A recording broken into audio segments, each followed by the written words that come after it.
separate these Western Islands. They should stop sitting together.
Honorable members, Mr. Speaker.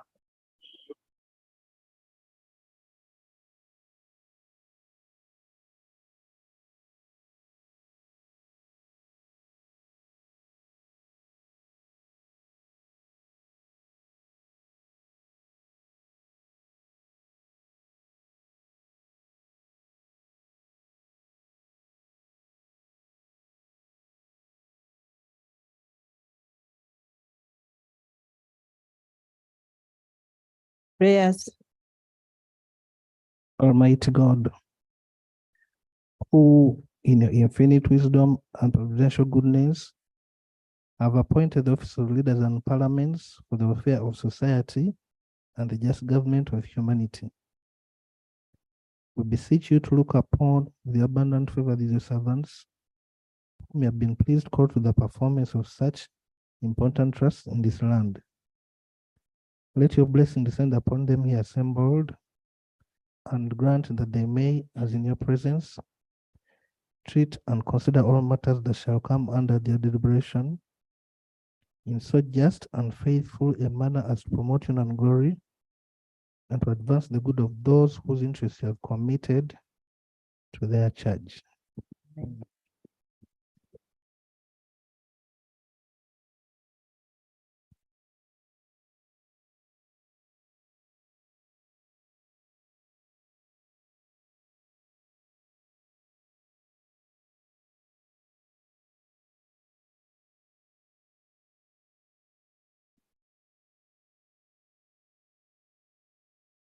Item number 2, communication from the chair.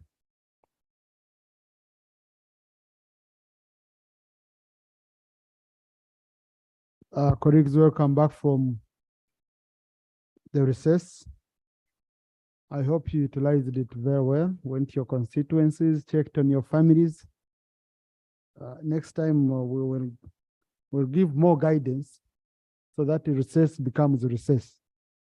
Because I saw committees kept you busy, you know. I think next time we shall have recess where even committee business is not allowed to take place, so that you have more time to also check on your families. But I have also seen some committees are having retreats during plenary days. I want to caution all chairpersons of committees. No committee should be in a retreat when we have plenary here.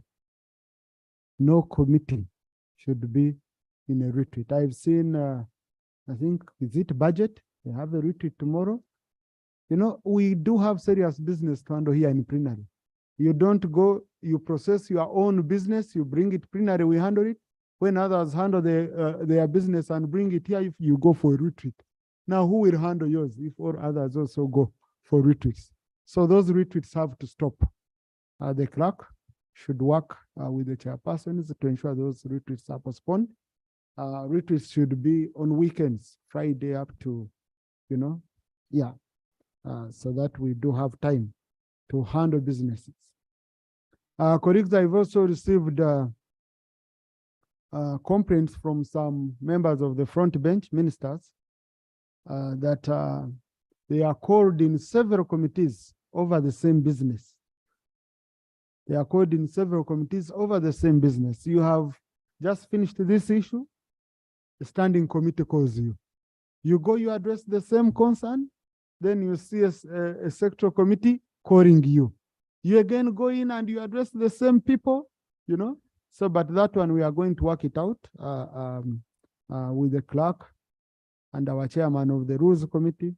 We'll see how best we can harmonize, because we have, so that we avoid situations of having repetitions all through, and we don't keep government officials just rotating from one committee to another on the same matter.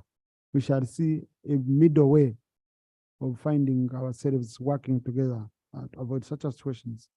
Our colleagues in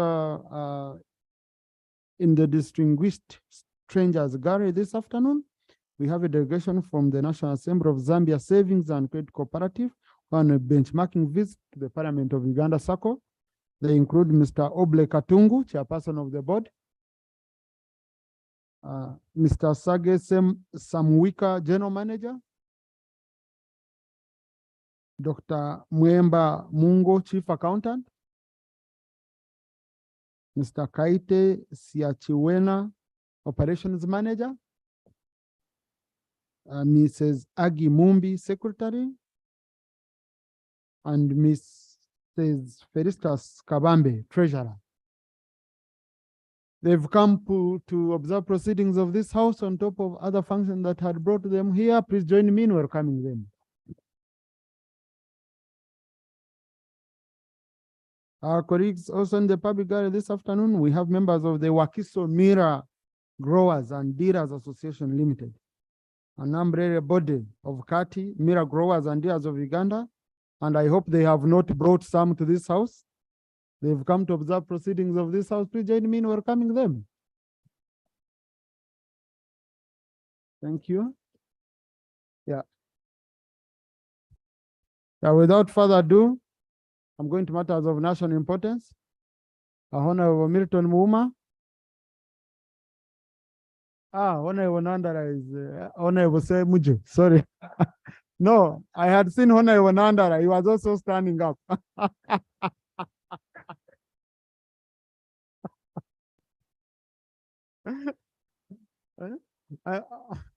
I don't know why they sit far apart from each other. So yes, Honorable Semuju. Thank you very much, Right Honorable Speaker. Mr. Speaker, the procedural issue I am raising relates to a matter before a court. That matter, I have raised it in this parliament before, of serving military officers involving themselves in partisan politics. The time I raised it, Mr. Speaker, seeking your guidance, you had attended the party of General Moz Kainerugaba. This weekend, Mr. Speaker, again, both of you, our leaders, we saw you escorting someone who has been accused of committing a crime under the UPDF Act, receiving him, rendering this parliament vulnerable, because we can wake up and the speaker, both of them are being summoned either as witness or co-accused. Because already the matter is before the High Court, that a military officer is involved in partisan politics. So the procedural issue I am raising, Mr. Speaker, I had intended to renew that matter. I am now in a very difficult position with both of you, our leaders involved. Maybe a procedural matter to seek for your guidance. What do we do? Because that matter should have been handled by Parliament. But now both our leaders are also receiving a military officer when he's committing crimes under the UPDF Act. Thank you. Please, honorable colleagues, the Right Honorable Speaker of Parliament this weekend held a Thanksgiving. And in the Thanksgiving, it was for 2 days. We had the first day at her home with members of Parliament. The second day at in the same district at a certain venue, again with her voters and members of Parliament, but also welcomed other guests who include me. Now, I don't know whether army officers are not allowed to attend Thanksgiving of people, because what was in Uganda, we had a Thanksgiving, and the Right Honorable Speaker had, among other guests, some military officers. So I don't know whether the law says military officers are even prohibited from attending Thanksgiving. So until I get that clarification, I'll be constrained, honorable colleague. And I must say we missed you at the party. Yeah, your seat was well reserved. So next time join us. We do Thanksgiving for each other. And colleagues, any one of you, if you have, and I don't mind whether you call your party president, whether you call who, as long as it's a Thanksgiving for a member of Parliament, I will come. Period. Okay. Yeah, so the speaker and the deputy speaker and members of parliament never participated in activities of politics. We participated in activities of thanking God and thanking the people of Kedea for voting their beautiful daughter to Parliament of Uganda, where they saw her capacity and also made her a speaker of the August House. So, Honorable Timogil.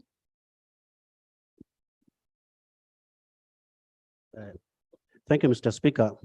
Mr. Speaker, most of us members of parliament here are actually affiliated to a party. Those who are not affiliated actually are members of the independents. Over the past few weeks, the media has been awash with what has been happening in the FDC bench. And for that reason, some of us are a little bit confused where some of our members lie.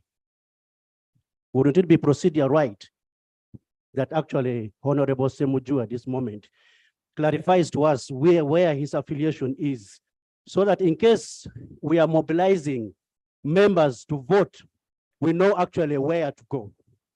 I would also like to inform him that this is his area. Thank you. Thank you. The Honorable Semuju belongs to FDC, and he's still a member of the FDC, as far as I'm concerned. But I'm sure I can give you more clarification in the corridors, okay, on such issues. Yes, Honorable Fidra. Thank you, Right Honorable Speaker. I want to rise on your communication in regard to the 2 weeks recess we have really fully enjoyed.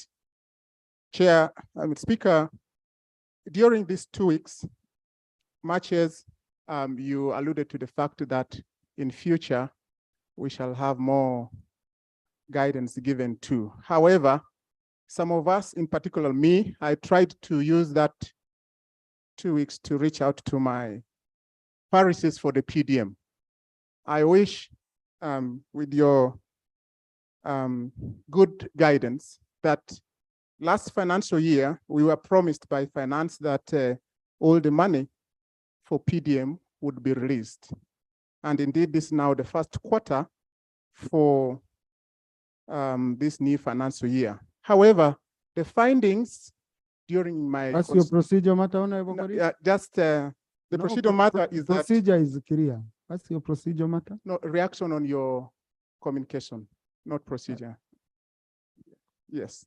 My issue is that through you, could we be able to allot some space for members to hear from the Minister of Finance in regard to the PDM money that were released, some were not released, so that given ample opportunity, we can be able to give a feedback for this important PDM that we are looking forward to. That's just the guidance I needed to get from you.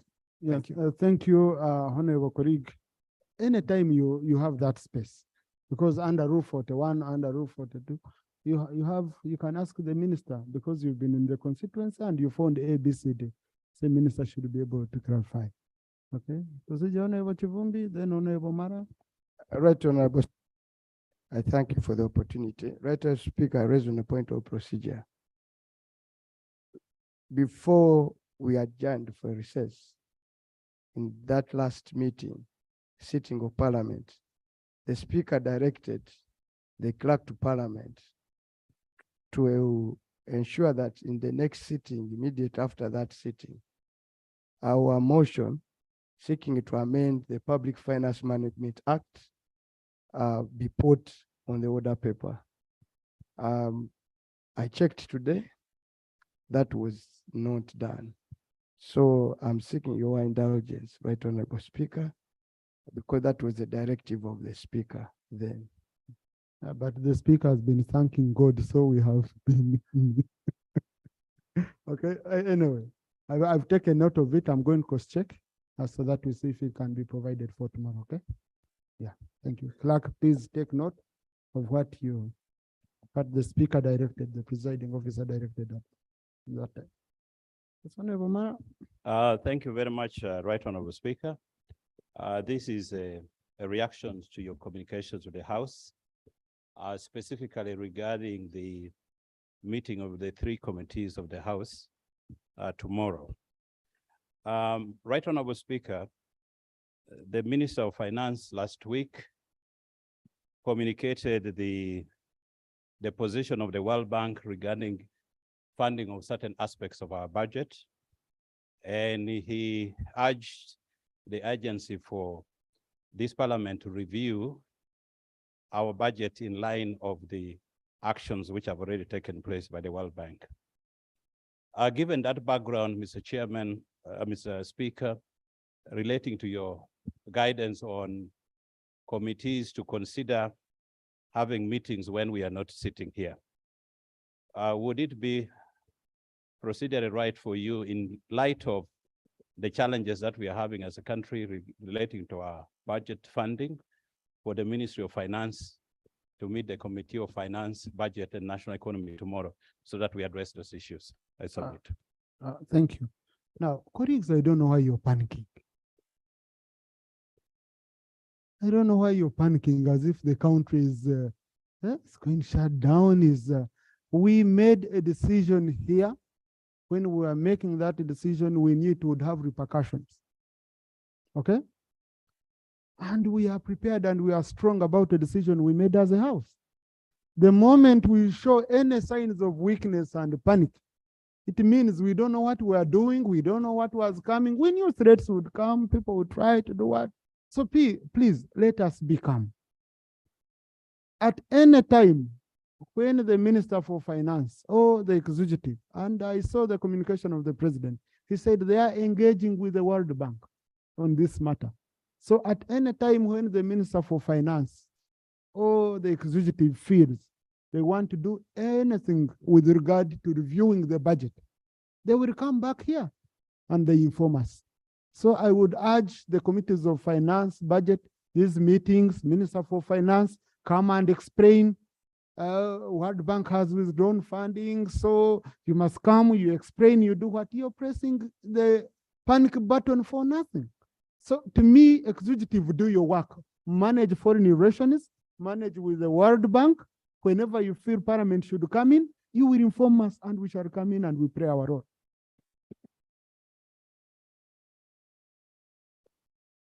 Thank you so much, Right Honorable Speaker. Right Honorable Speaker, I wish to inform the House that the meeting we had planned with the committees of National Economy, Finance, and Budget had nothing to do with the current developments with World Bank. However, it came to our attention that Wednesdays days are days of Parliament. And we asked the leadership of Parliament through the office of the Speaker that this activity be postponed to 1st of September, which will be a Friday, and which the leadership of this Parliament has complied with, and we are moving along those lines. Thank you. Thank you. Thank you for understanding, Honorable Minister. Colleagues, Honorable Esther, then Honorable Nanda. Then conclude with Aaron. Thank you so much, Right Honorable Speaker. Right Honorable Speaker, as you mentioned that we're in recess, but still to your office and to you, Right Honorable Speaker, many of us still were caught in between the sectoral committees and the standing committees. We beg for your indulgence once again, Right Honorable Speaker, that let it be clear to our committee chairpersons so that the days for standing committees are clear and the days for sectoral committees are clear, because many times it's the same time and then you are needed for both committees. We beg for that. Thank you. We are going to administratively handle that, working with the committee leadership. Yeah, that's a very. Yeah, thank you very much, Mr. Speaker. Mr. Speaker, I wouldn't have been able to, I would not have stood, but I wanted to ask my colleague Gomara that a budget is an expected income and expected expenditure. If you don't realize the income, that means the expenditures will be what? Affected. So, Mr. Speaker, I would request the House that if the Minister of Finance has not complained, and at appropriate time when they complain, they tell us that instead of 52 trillion, we have 10 trillion. We should deal within 10 trillion. Now, this business of looking as if we're panicking, that means you want to amend that rule we passed, the law. I would plead with you, Mr. Speaker, that advise your members of parliament that the budget they passed was expected income and expected expenditure. When we get the actual, then we shall also have the actual expenditure. Thank you. Thank you for complimenting my submission. Yes, Honorable. Thank you, Mr. Speaker. Mr. Speaker, in your communication, you mentioned about the short recess. But Mr. Speaker, as a matter of inquiry through you, before we broke off, the House was informed that it will never sit again until when an answer has been got as in regard to the elections of the LC ones in this country, Mr. Speaker. Since then, officially, Parliament has not been informed about what has transpired and the solution which was got for us as members of Parliament to know what to tell to our constituents. Mr. Speaker, I beg to understand it further through you, Mr. Speaker. I thank you. No, yeah. Now, honorable colleagues, I read a story in a New Vision where they were discussing performance of members. And some of you were saying, we don't give you time to speak. You don't catch the speaker's eye. Now you can see such a very important issue. Honorable Sewanyana, it's an issue he has been focusing on. But that's an issue where the statutory instrument was brought here on the floor of Parliament, discussed, debated, passed, and disposed of. But he's still waiting for it. Now, such an issue, and I'm very sure he was not in prison this time. Yeah, but Honorable, we handled that issue.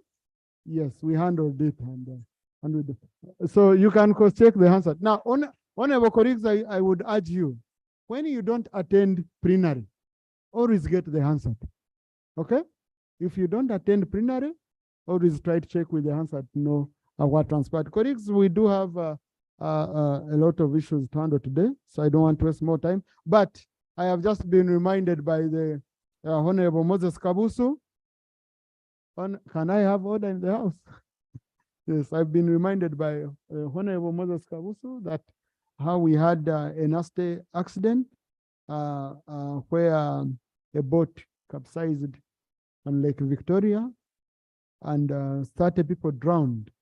15 bodies were retrieved, 2 are missing, and this is very, very sad. So I'll first of all request you to observe a minute of silence, and then thereafter I will allow a minute to Honorable Moses Kabusu, because it seems there is a comment he wanted to make.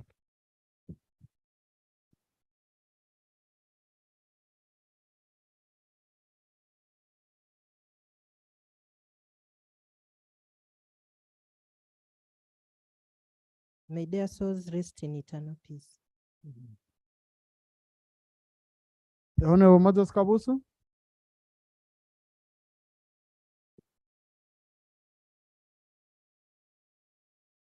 Thank you, Mr. Speaker. Mr. Speaker and honorable members, while we're in recess, a boat that was carrying passengers flying from 3 fishing villages while traveling to Kasenyi in Wakiso got an accident. Mr. Speaker, on board were over or around 30 people. However, 9 of them survived. The others died. As of now, 14 bodies had been retrieved. There are some bodies still missing, and the families are still waiting for nature to have their bodies come. Mr. Speaker, whereas it was tragic in nature, we demand that government or Minister of Transport always issues guidelines relating to changes in weather on the lake and how our people would manage them. Mr. Speaker, accidents are accidents. Nobody is blamed for accidents, and we just pray for the souls of the departed ones.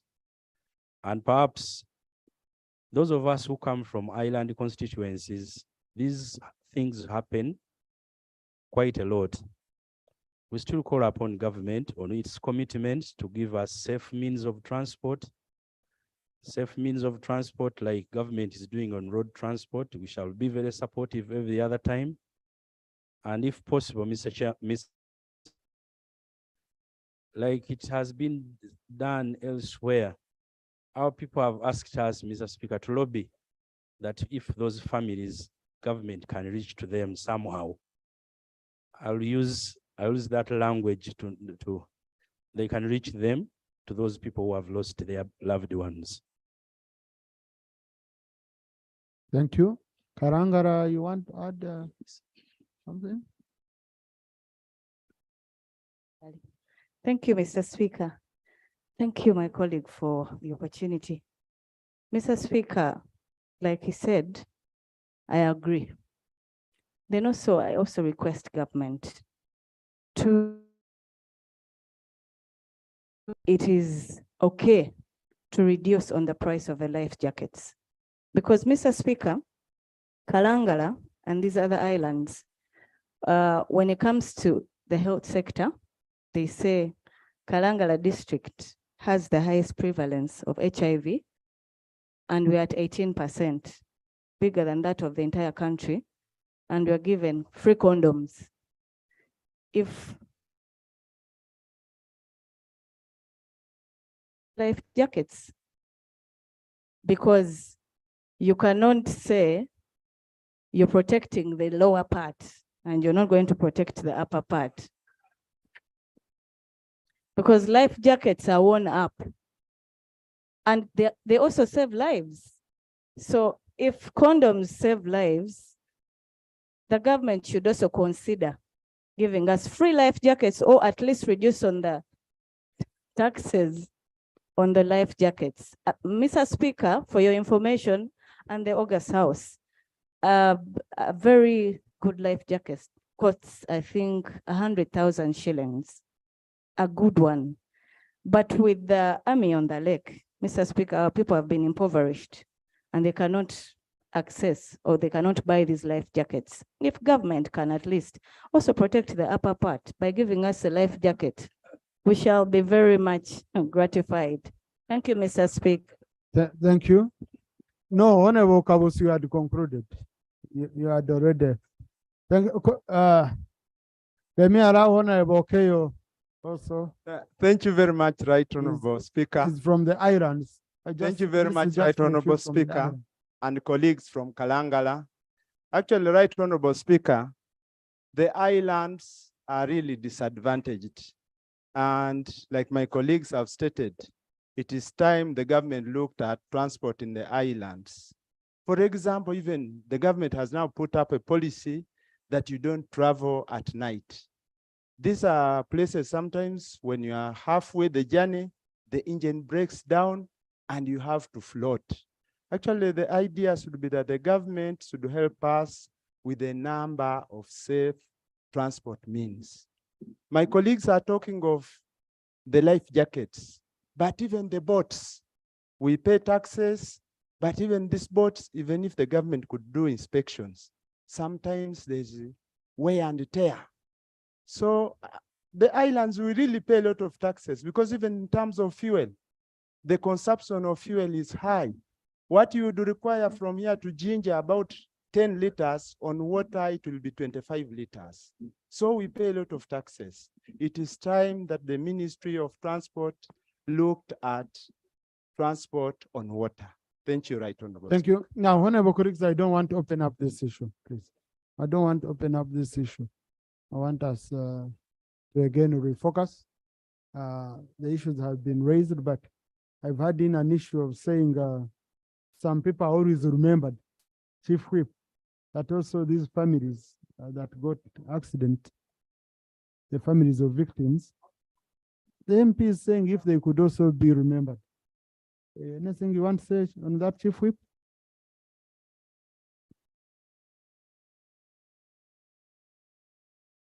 Thank you so much, Right Honorable Speaker and honorable colleagues. First and foremost, welcome back from recess. And Right Honorable Speaker, let me also join you in welcoming our fellow Africans from the Parliament of Zambia. In line with the issue raised on the accident on the lake or on water generally, first of all, on behalf of government, we extend our condolences to the families that lost their dear ones. Just like the honorable member stated, I just want to amend that there are accidents that can be prevented and there are accidents that may not be prevented. Right Honorable Speaker, I wish to undertake on 3 fronts. One, to notify the Minister of Works and Transport, where possible, and with your permission, to hold a meeting with members of parliament from such areas, such that they're able to discuss deeper into finding lasting solutions to the challenge of accidents in our water. 2, I also undertake to notify accordingly the Right Honorable Prime Minister who leads government business in Parliament on the request put forward by the members of Parliament from this area on government considering supporting the families of the bereaved. This has been a practice. I hope that it will be honored, but let me undertake to report accordingly. On the question of free jackets, this is an issue that can be discussed in the meeting with the Minister of Works and Transport, such that they're able probably to come back to Parliament and inform us on the lasting solution they have agreed in that meeting. I beg to submit, Right Honorable Speaker. Thank you. Procedure?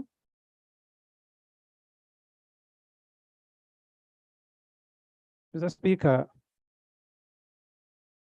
the Honorable Obua is the Chief Whip. His duty under the Administration of Parliament Act is attendance. I hear him now assign ministers who are at the same level with him.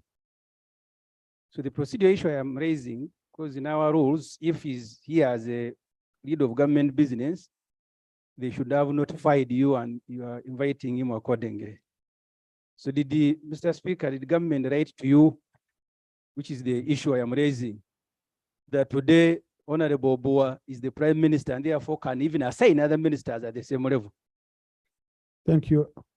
Now, when you look at the Honorable Boa's government Chief Whip, from the angle of only under the Administration of Parliament Act, then you'll get it wrong, because the appointing authority also appoints him as a minister to do work of the executive.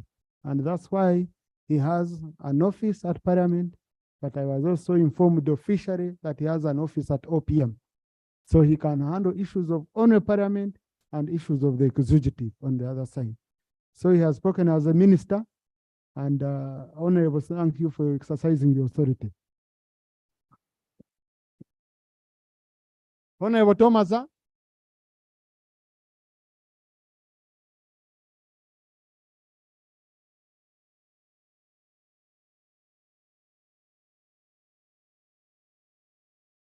Thank you very much, Right Honorable Speaker, and my dear colleagues.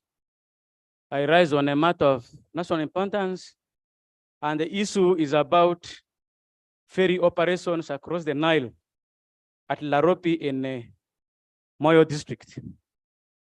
Right Honorable Speaker, there's a letter dated 10th of August 2023 to the effect that there's going to be temporary interruptions of Laropi ferry operations for maintenance, which is supposed to commence from 21st of August to 10th of September, which is almost going to last for 20 days.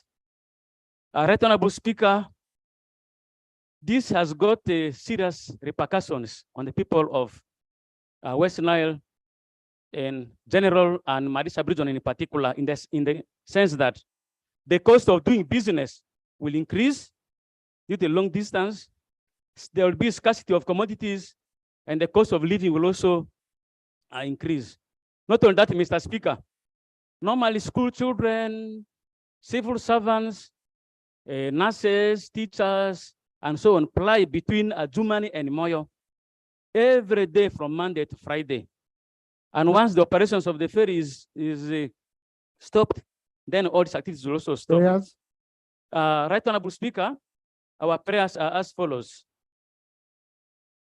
First of all, we want to request the Ministry of Works, Transport and Communication and UNRWA to fast track the procurement process for the construction of the bridge across the Nile.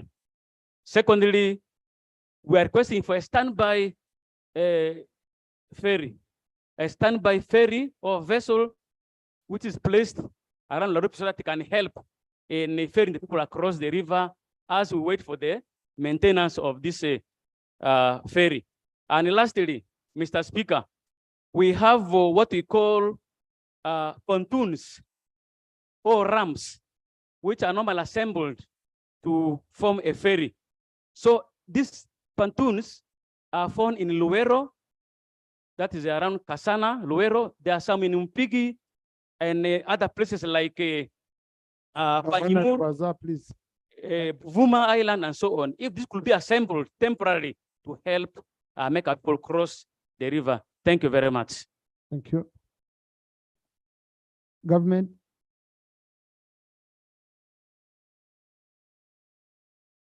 Right Honorable Speaker, as we wait for fast tracking the construction of the bridge and consideration for a standby ferry, I wish to state that, honorable colleagues, we have just been discussing accidents in water.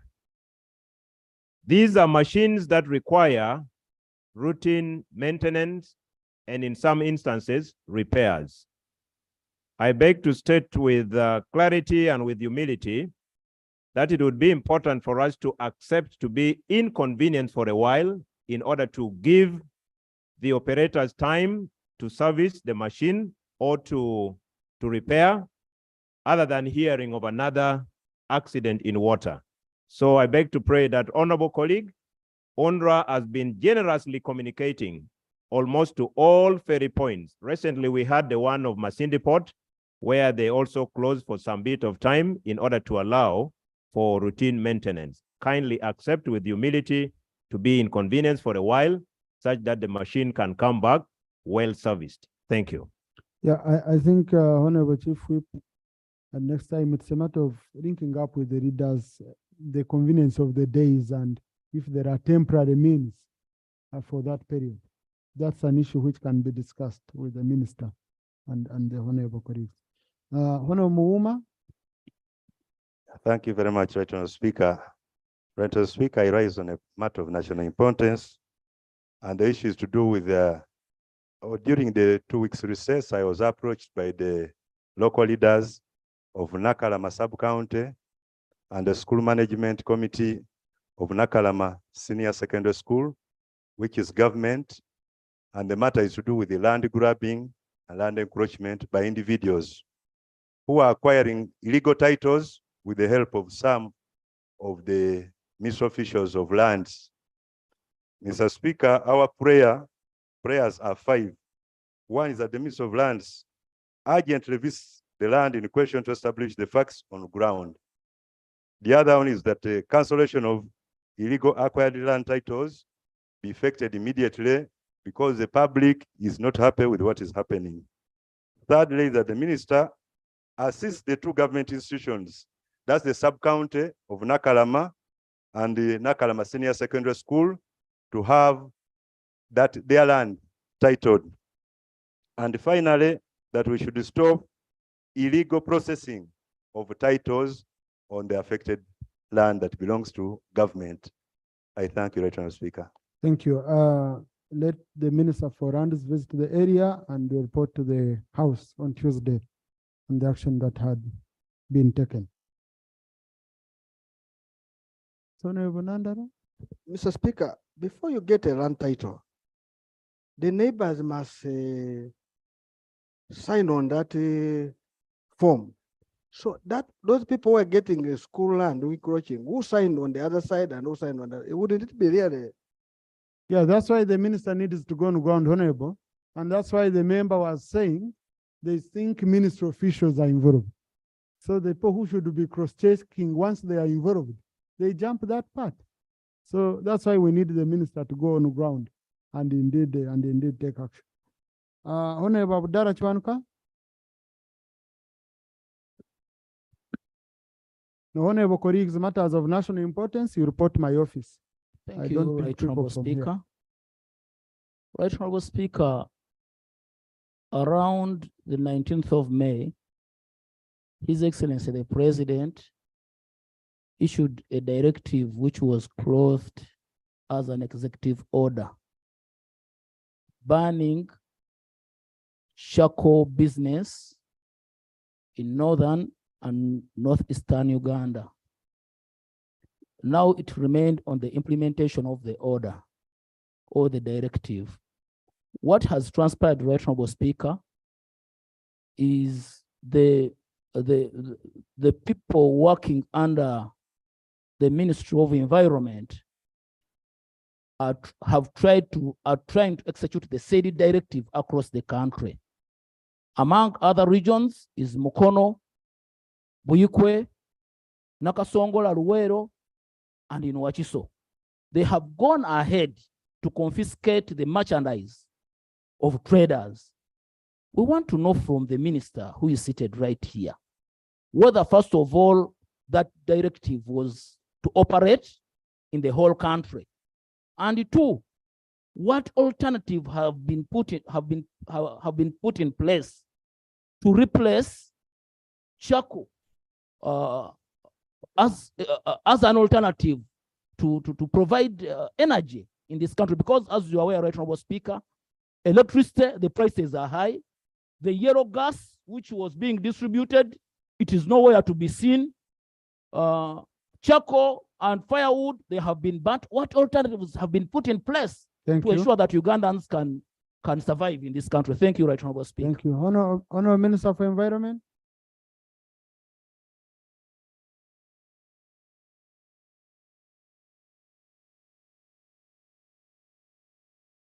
Thank you, Right Honorable Speaker. I'd like to thank Honorable Chwanuka for raising an issue. Honorable Speaker and honorable members of Parliament, the presidential directive came as a result of massive degradation. And it followed a letter personally I had written, starting with a small area of operation. We started with Gulu, then we went to whole of Northern and then Eastern, and then the presidential directive. Right Honorable Speaker, the honorable member should understand that it will be for their own good with the effect of climate change that we all join hands and conserve our environment. I appreciate all other members who are doing a due diligence to ensure that our members, our voters, really conserve our area of operation. You should have been happy and joining hand to conserve even Mukono, even Kampala, the whole country. However, on the issue of the alternative, Right Honorable Speaker, the directive which was also given, we are mindful as government that we don't have that alternative immediately for others. We actually said for domestic consumption. Domestic consumption. Because the other one came as a result of exporting charcoal to Kenya, Saudi Arabia, including China. So charcoal had gone commercial. But we have actually still remained lenient on domestic use as we get the alternative. The alternative which are in the offering, friends, honorable members of parliament. As a government, we have promoted energy conserving new technologies, which is actually in most of the energy saving stoves. Honorable Minister. Those are the interventions. We are expecting gas. Honorable Minister. Yes, ma'am. Sorry for the interruption. Would you mind preparing a statement on this issue? You come, I give you space on the order paper so that Parliament debates and gives you their proposals. Would you mind that? Most obliged, Mr. Thank Speaker. you. Thank you. We've agreed on that. No, we've agreed on that. Honorable Minister, is 1 week enough? Because you already have a paper you took to cabinet. So now you just pick from the paper you took to cabinet. 2 weeks, 1 week. Mr. Speaker, I pray that I'm given 2 weeks because I'm going for a conference in Canada. 2 weeks granted. Thank you. 2 weeks granted. Please, no, please. We shall handle. Uganda will not stop because of the 2 weeks we have. Yes, don't mind, 2 weeks. Sometimes it works better that way. When you give your colleague time and you handle the issue to its logical conclusion. Okay? Yes. Honorable Granny, I hope.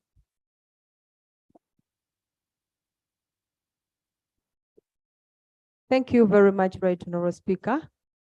Right Honorable Speaker, I raise on a matter of national importance, considering the disaster that befell our people in Chiradinga sub-county, which affected 5 local councils. One is the Kasana, another one is Kazo East, another one is Kazo West, Lubuguma, and Indakasagazi. Right Honorable Speaker, these were badly hit by a hailstorm, and their gardens of cassava, sweet potatoes, bananas were badly destroyed. Amongst these, Right Honorable Speaker, even animals and birds died because the hailstorm was really heavy. Right Honorable Speaker, it is very clear to us, we all know, and the August House, that the previous season did not do well just because of the drought that we experienced, I think, countrywide. Right Honorable Speaker, their hopes were vested in these crops that had remained. As the season begins, Right Honorable Speaker, they do not have, my prayers are that the Ministry of Disaster, Preparedness, Relief and Refugees comes to our rescue and provides our people with a few relief items to help them go through that small period, and also provide them with seeds to help us have what to eat for the meantime as they prepare for the next season. Thank you so much, Right Honorable Speaker. Government has entered. So.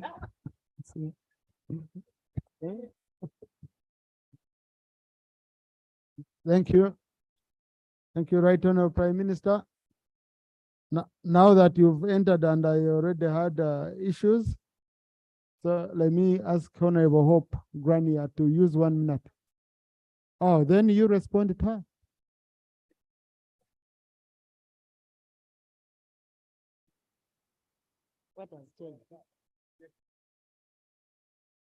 Right Honorable Speaker and colleagues, allow me to welcome you back from recess. I can see brothers, I can see Semuju, and everybody. I'm happy to be with you. I've been watching Right Honorable Speaker, I've been watching my sister Grania on my phone with this technology, which was brought by NRM government. But right Honorable Prime Minister, you sound and look happier than usual. Or what has happened? Where are you coming from? Right Honorable Speaker, you know, we have been treated to a number of scenarios, some from FDC, which is almost dying. My brother Nanda and others. So, and we have been doing a number of activities, Right Honorable Speaker. Right Honorable Speaker, Honorable Hope Grania, the area was hit by a storm. The office of the Prime Minister is already on ground to assess, and then we send relief to those people who are affected. Thank you so much. Thank you. Honorable Maureen Osoru.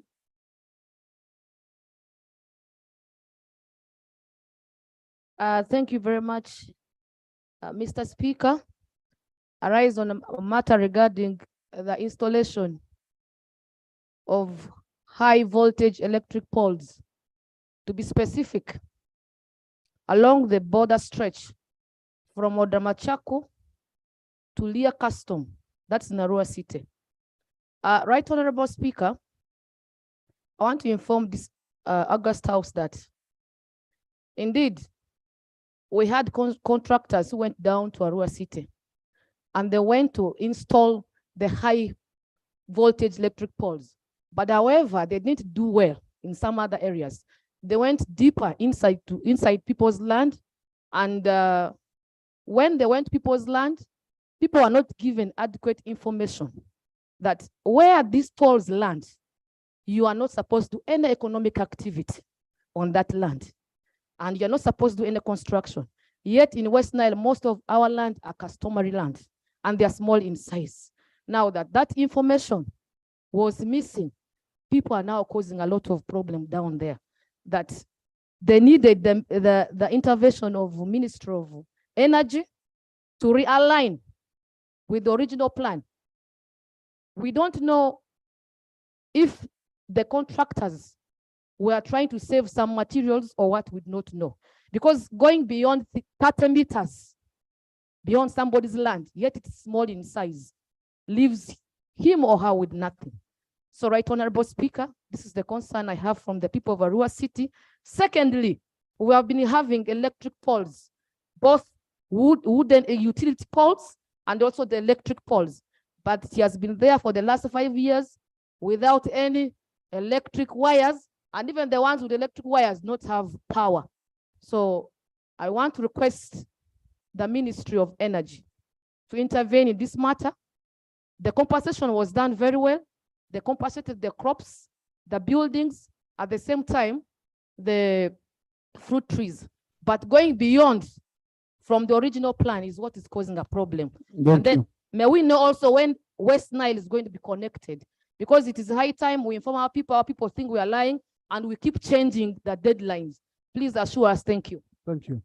And Right Honorable Prime Minister, the issue of poles, which are just in areas, I think it is happening to many of us, including me. And some people in the constituents are saying, no, this will be done in 2025 when we are going into campaigns.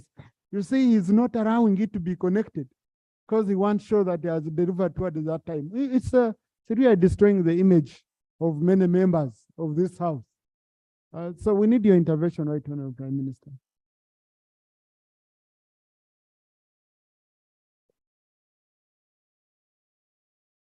Honorable Speaker and colleagues, the Honorable from Arua City has brought a very pertinent issue. And so I request that you allow me get in touch with her and together with the Ministry of Energy and other colleagues, the members of Parliament from Arua City, and we handle this matter conclusively. Then the polls without wires. These poles are almost everywhere in the country. We were told in cabinet recently that some of the members of parliament last time got in touch with REA, and REA tried to give polls to members of parliament then, and these polls were not catered for in our budgets then. But we have agreed with the Ministry of Energy, with the money we have got under the just concluded approved loan, we shall have to do that work and conclude it district by district. Thank you so much. Thank you. Colleagues, I know this issue is an explosive issue. I urge the Committee on Natural Resources to take it up seriously, because you know, it's a burdening issue. And I'm glad, Right Honorable Prime Minister, it's also burdening you, and you've seen it. I hope we give it the serious attention it deserves. I'm going to ensure that we follow up on it. Procedure, Honorable Jonathan Odur. Mr. Speaker, sir, in the last session of this House, the issue on electricity connection came up. And I remember you are the one presiding over. When members sought to interrogate the Ministry of Energy, you directed the minister to bring a comprehensive report detailing all the villages that the project under electricity axle scale-up project is going to handle. At that time, Mr. Speaker, you had directed the minister to come in about 1 month. It is now over 6 months, and the procedural matter I want to raise is whether it would be proper now that this matter has come up and that project is yet to commence, that the minister lays before this House a full report so that all members of parliament can then determine the equity in the distribution of the connections that have been passed by this House. I thank you. Thank you. I've remembered when we raised that issue. Let the minister, Right Honorable Prime Minister, follow up. Then on Wednesday next week, Tuesday next week, let the minister lay on table here, and we upload it on our system for the consumption of all members. And colleagues, in the public gallery this afternoon, we have teachers and students of Good Hope Primary School, Naburagara Mengo. They are represented by Honorable Shamim Marenda and Honorable Rogers Mukasa Tarleton Gold. Are these your names which we have in, including Gold? Wow. They have come to observe proceedings of this House. Please join me in welcoming them. Thank you. Thank you. Honorable colleagues, I have matters of national importance which were recorded in my office as matters of national importance. Now, whatever you record with my staff, I have to verify, and I see what qualifies to be an urgent matter. So some I have referred them to the Prime Minister so that they are handled under Prime Minister's time. So if you don't see me picking on you, please know that. Number two, we record these matters. So it will be bad for me to receive some of the matters from here and when I'm demanding others to come to office. So those of you who have sent me cheats, I have received them. But I won't pick you because I would be unfair to others who took the burden to come and raise these issues in office. But I think I should allow Honorable Max Ochai, your issue which I had said you raised on Thursday, since the Prime Minister is here, you raise it now. As a procedure matter, yes? Mr. Speaker, thank you very much. Mr. Speaker, the procedure matter, of course, partly was asked by my brother, Jonathan Odu. But we have issues of power which is being generated, but is not being evacuated, like in Aswa, and yet every month we are paying for that power which is not being used. Would it be procedure right, Mr. Speaker, that the Prime Minister tells his minister on Wednesday when he brings that power which they are generating, we are paying for, and is not being evacuated. And who is responsible for that? I think it will be procedure right, Honorable Nanda Mafabi, if you wrote a question for the Prime Minister to come here on Thursday and answer. You still have that gap. I don't need, because you see, we are going to mix very many issues. She will be very able to give you a very good answer as a Prime Minister. So do it that way. On Thursday, she will answer you. I had allowed Honorable Max Ochai to raise a very important issue. I don't want to mix issues. Thank you very much, Right Honourable Speaker, for this opportunity.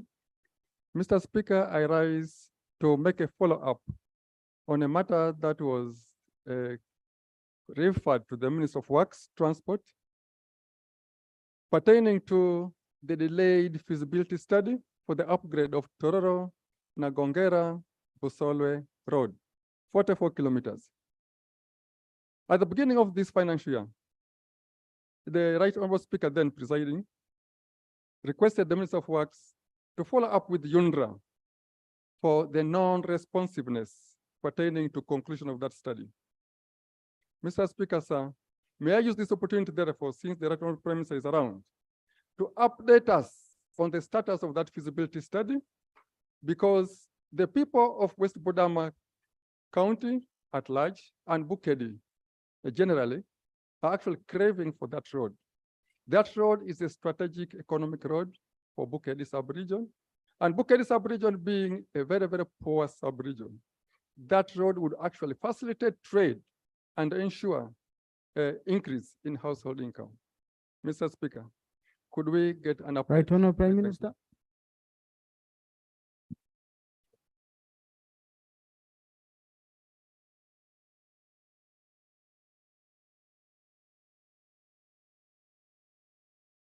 Right Honorable Speaker and colleagues, I forgot to congratulate my brother before I answer him. The current opposition whip of FDC. Allow me to congratulate him, our brother. We are also praying for our brother, Nandara Mafavi. You will go through this.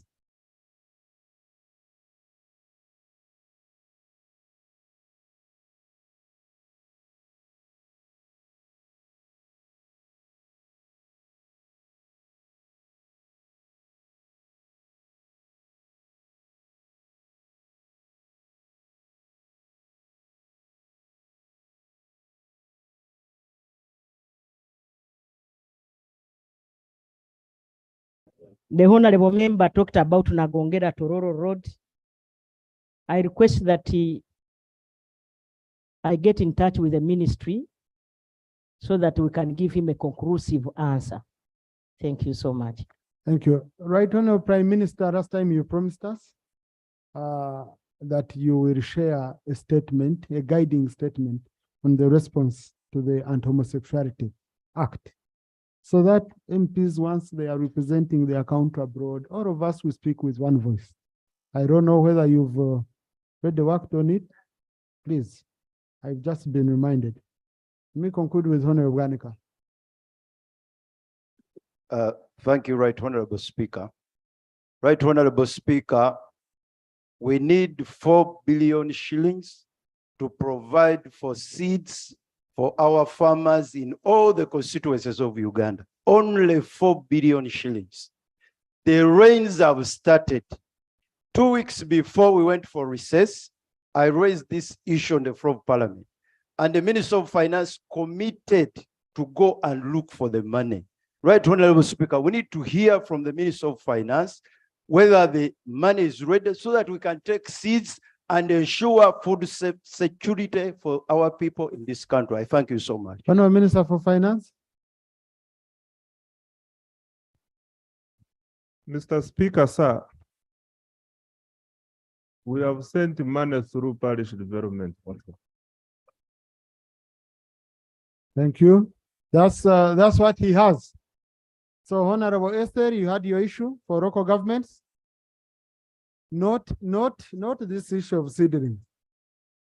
Yeah. You had another issue for local government. No, yes. And don't Thank you mix so much. issues. Thank you so much, Right Honorable Speaker.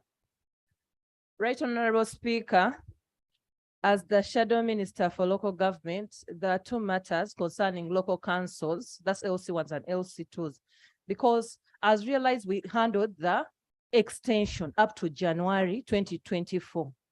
And that's January 10th, 2024, when we shall have the expire again. Won't we run into again another crisis if we don't have matters? That aside, the local councils, as we've earlier discussed, they have not got any amount, any money allocated to them. Their 120,000 shillings is not granted. Now, given whatever is going on, can we get assurance that by the end of the year, these LC1s and LC2s that have been extended up to December are going to be catered for? Thank you so much. Right. Honourable Minister of Finance. Thank you, Mr. Speaker. Mr. Speaker, the matter Honorable Narima is bringing up relates to ex gratia payments for local councils. We have provided for this in the Schedule 1 of the supplementary request, which I will be taking to Cabinet soon. Thank you. Acrobachiza. Honorable Acrobachiza. Thank you. Next item. Item number 3 on the red paper. Bill's first reading.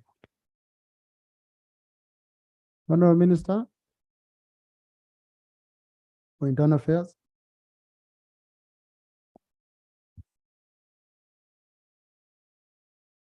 Right Honorable Speaker, honorable members. Bill's first reading, the explosives bill number 23 of 2023.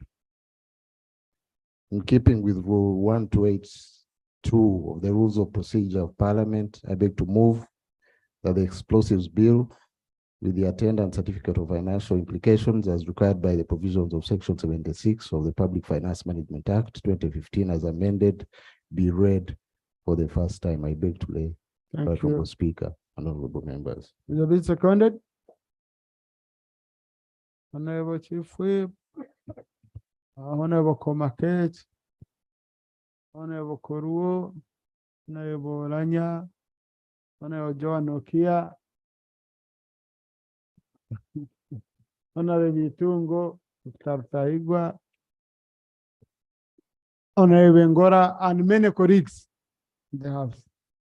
Thank you. The bill is referred to the Committee on Internal Affairs and to be processed in accordance with Rule 129 within 45 days. Thank you. Next item. Item number 4 on the order paper. Statements by ministers on cattle raids by suspected South Sudanese in Lamo district. Yeah. Honorable Minister for Internal Affairs.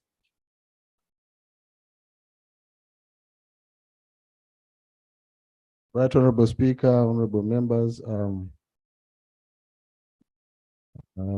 this statement is about incidents that happened in July.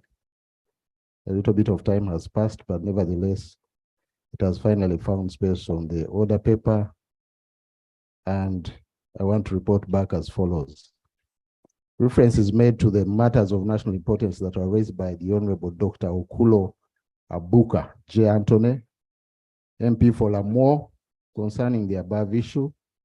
Lamour district, being at the border with South Sudan, has faced some challenges regarding cattle raids. Cattle theft in Pobura village, Madiope sub-county.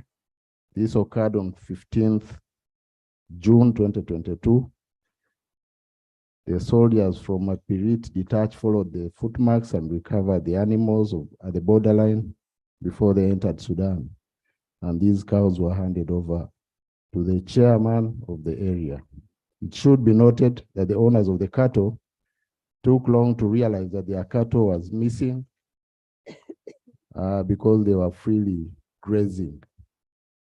The cattle belonged to a one Komakech Fred who had 4, Oki Brazil Lucima who had 3, Orwen Wile who had 3, Budega Livingstone 1, Watmon Godfrey 1, Akena Francis 4, and Omon James 1, totaling 17 heads of cattle.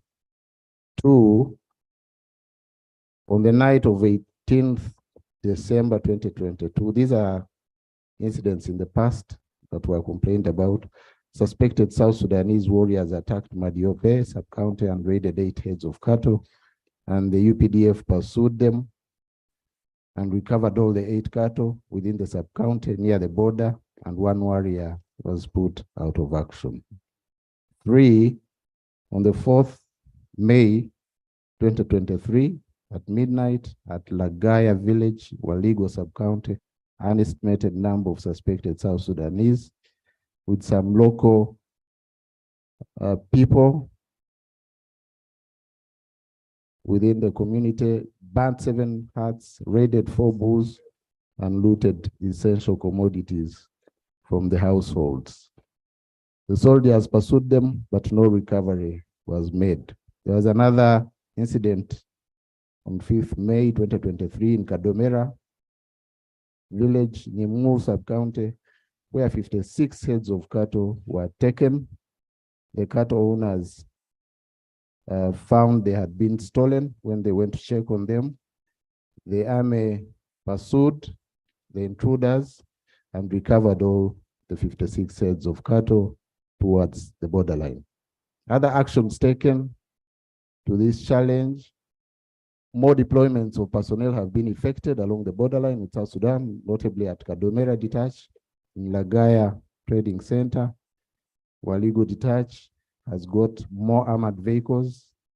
Goro Detach and Ngomromo Detach, among others, were also reinforced by the UPDF.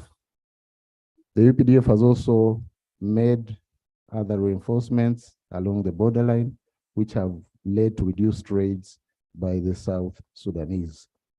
Besides that, Uganda police deployments in Waligo, Ngomromo, Aspirit, Border Post, and Madiope are also there. However, the manpower is still insufficient, and efforts are being made to beef up that police deployment along the borderline. It was also discovered that there were collaborators within the community, and these were tracked by security, and many have been arrested. Civil joint security meetings have also been held to discuss the problem of cattle raids from Sudan. And during these meetings, identification and arrest of collaborators and beefing up security along the borderline have helped to reduce these incidents. Relatedly, several diplomatic engagements have also taken place between the authorities in Uganda and their counterparts in Sudan. And the idea is to reinforce collaboration so that this problem is resolved.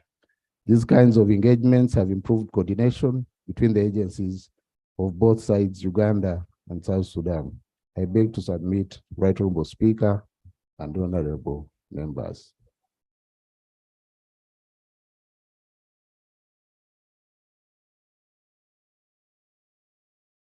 Is Dr. Okuro raised the matter around?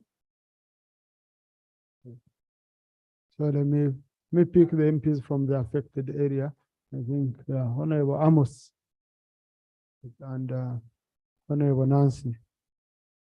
Thank you, Mr. Speaker. I want to thank the Minister for the statement. Indeed, he has captured most of the issues that was presented to his attention. But Mr. Speaker, the illegal arms people who will always move using a border and motorcycles in that part of the country, Lamore, part of Kitgum, and even in Agago, it's not something which it is silent. One person called Bosco Ukiru, who also hails from that part of the Madopei, the guy went to do his business. And indeed, he had some money. With that money, according to information that he gave me, was close to $3,000. And this is the guy who had been doing business on his own. He was tracked down. They followed him. 2 guys on a motorcycle. And the traces of all these people come from South Sudan. And the moment they do those atrocities, they entered in South Sudan's area. To the extent that life and people who are supposed to do business, they have the fear even to their life alone. Mr. Speaker, the activities which those people are doing, it is not only limited in Lamore. Across the border, when you go also to Amoro, you find a similar thing. So we urge the government to continue doing the work, especially those officers that are deploying them. The army men, the police, whom they deploy them to do the work. Let them do the work, not only to wait until when maybe something has happened, then you react to it. Because by doing a patrol, by also being assertive to the issues around, it will help to give confidence to the people who are living there. I thank you so much. The last one, this thing has affected production. Of course, you can thank in between and also. Thank you, Honorable Thank Nancy. you. Thank you so much. Thank you, Right Honorable Speaker and colleagues. I want to thank the Minister for Internal Affairs for the statement well stated. As you've had a well-written report from Lamore, later than that, on the 10th of July, in the border of Oboro village, which is in Lelabul, Nyimu Parish, Lukung East Sub-County, we lost 4 people who were killed by our brothers from South Sudan, and they were in their farm. And then later on the 1st of this month again, we lost another 4 people who were also killed innocently in their gardens. We had several security meetings with the Brigadier General Katunji, the 5th Division Commander, which has not yielded a very good fruits, because the meeting that we were holding, it was already after life lost. The people of Lamore are very furious, Mr. Speaker and colleagues, because we are hosting refugees who has come from South Sudan. And there are about 95,000 South Sudanese who are settled peacefully in our district. The people of Acholi sub-region are very peaceful, not just on Lamore. We feel so burdened, and we've had several interfaces with the ambassador of South Sudan, with the commissioners, and nothing has been done. So on behalf of the people of Lamore, there were several meetings that we had with the cultural leaders, the local communities. They wanted to take the law in their hand. First of all, if the leaders of Lamore, we had not stopped our communities, by now the resettlement would have been burnt down, the one which is in Palabek. But we had to settle them, we had to talk to them. So my plea to the government of the Republic of Uganda, because the South Sudanese claim that Ngomoromo border is already in South Sudan, which is not true. Even our people which were killed, they were killed 24 kilometers inside Lamore district. We want to appeal to the government to give a clear demarcations of where Lamore starts and ends. When you go with the GPS, our security men, the RDC, the LC5, who went to pick the dead bodies, they found using the GPS, our people were killed inside 24 kilometers. So we wonder why the South Sudanese are disturbing us when we are giving them refuge to live in our country. 2, Mr. Speaker, we want the families also to be compensated like other districts that have also got some little compensation. 1 person among those who were dead left 3 women and 26 children. I've been taking things there, but I cannot sustain. So the government of Uganda should also come in, especially issues of food and some other thing. I beg to submit. Strictly 2 minutes. Strictly. Honorable Naomi Kawashara, 2 minutes. Thank you so much, Mr. Speaker. We are neighboring South Sudan. It is also in East African community. It was admitted recently. When at times you look at on our televisions, our drivers have been killed inside when they are taking goods to them. These Sudanese live with us, and there is nothing that happens to them. Every time we are crying, now you see they are even killing our people inside Uganda. The procedure that I'm raising, should we continue having these people to remain in East Africa when they are just killing Ugandans and we keep quiet? Thank you. Now, honorable colleague, you know, each county can have some wrong characters. We cannot attribute this to every South Sudanese. Our people, I can tell you, if, for example, you told our people to get out of South Sudan, you would see the problem you would get. Many of them would ask you, we get out of there, we go where? We eat what? Okay? So, but that doesn't mean that as a government, we don't demand for protection of our people who are going there. But you can always have such a wrong characters across borders. We have been having problems with some of the warriors coming from Kenya. I think our warriors might also be crossing over Kenya from the Karamoja side. Okay, so you have such a situations, but we shouldn't use it to judge like the whole country. And we say the whole of South Sudan or South Sudanese as people are very bad. I would urge, I know the pain and I know where you're coming from. Yes, I can understand where you're coming from. So, Dr. Boka. Yeah, thank you, Mr. Speaker. I want to thank the Minister for the report. Coming from a bordering district, just a couple of weeks ago, Obongi district underwent a similar situation where the use of small arms by errant individuals that are reported to have come from South Sudan happened. They threatened the lives of people. They looted the people, and to some extent, they became a security threat. My prayers are that one, we intensify surveillance because of the porosity of the border. Community policing and security mechanisms are key, and the local defense mechanisms or systems used to be very important. We request the Ministry of Internal Affairs and the security apparatus to intensify community security mechanisms. Last but not least, indeed, South Sudan is a neighboring country. The men and women from South Sudan are brothers and sisters.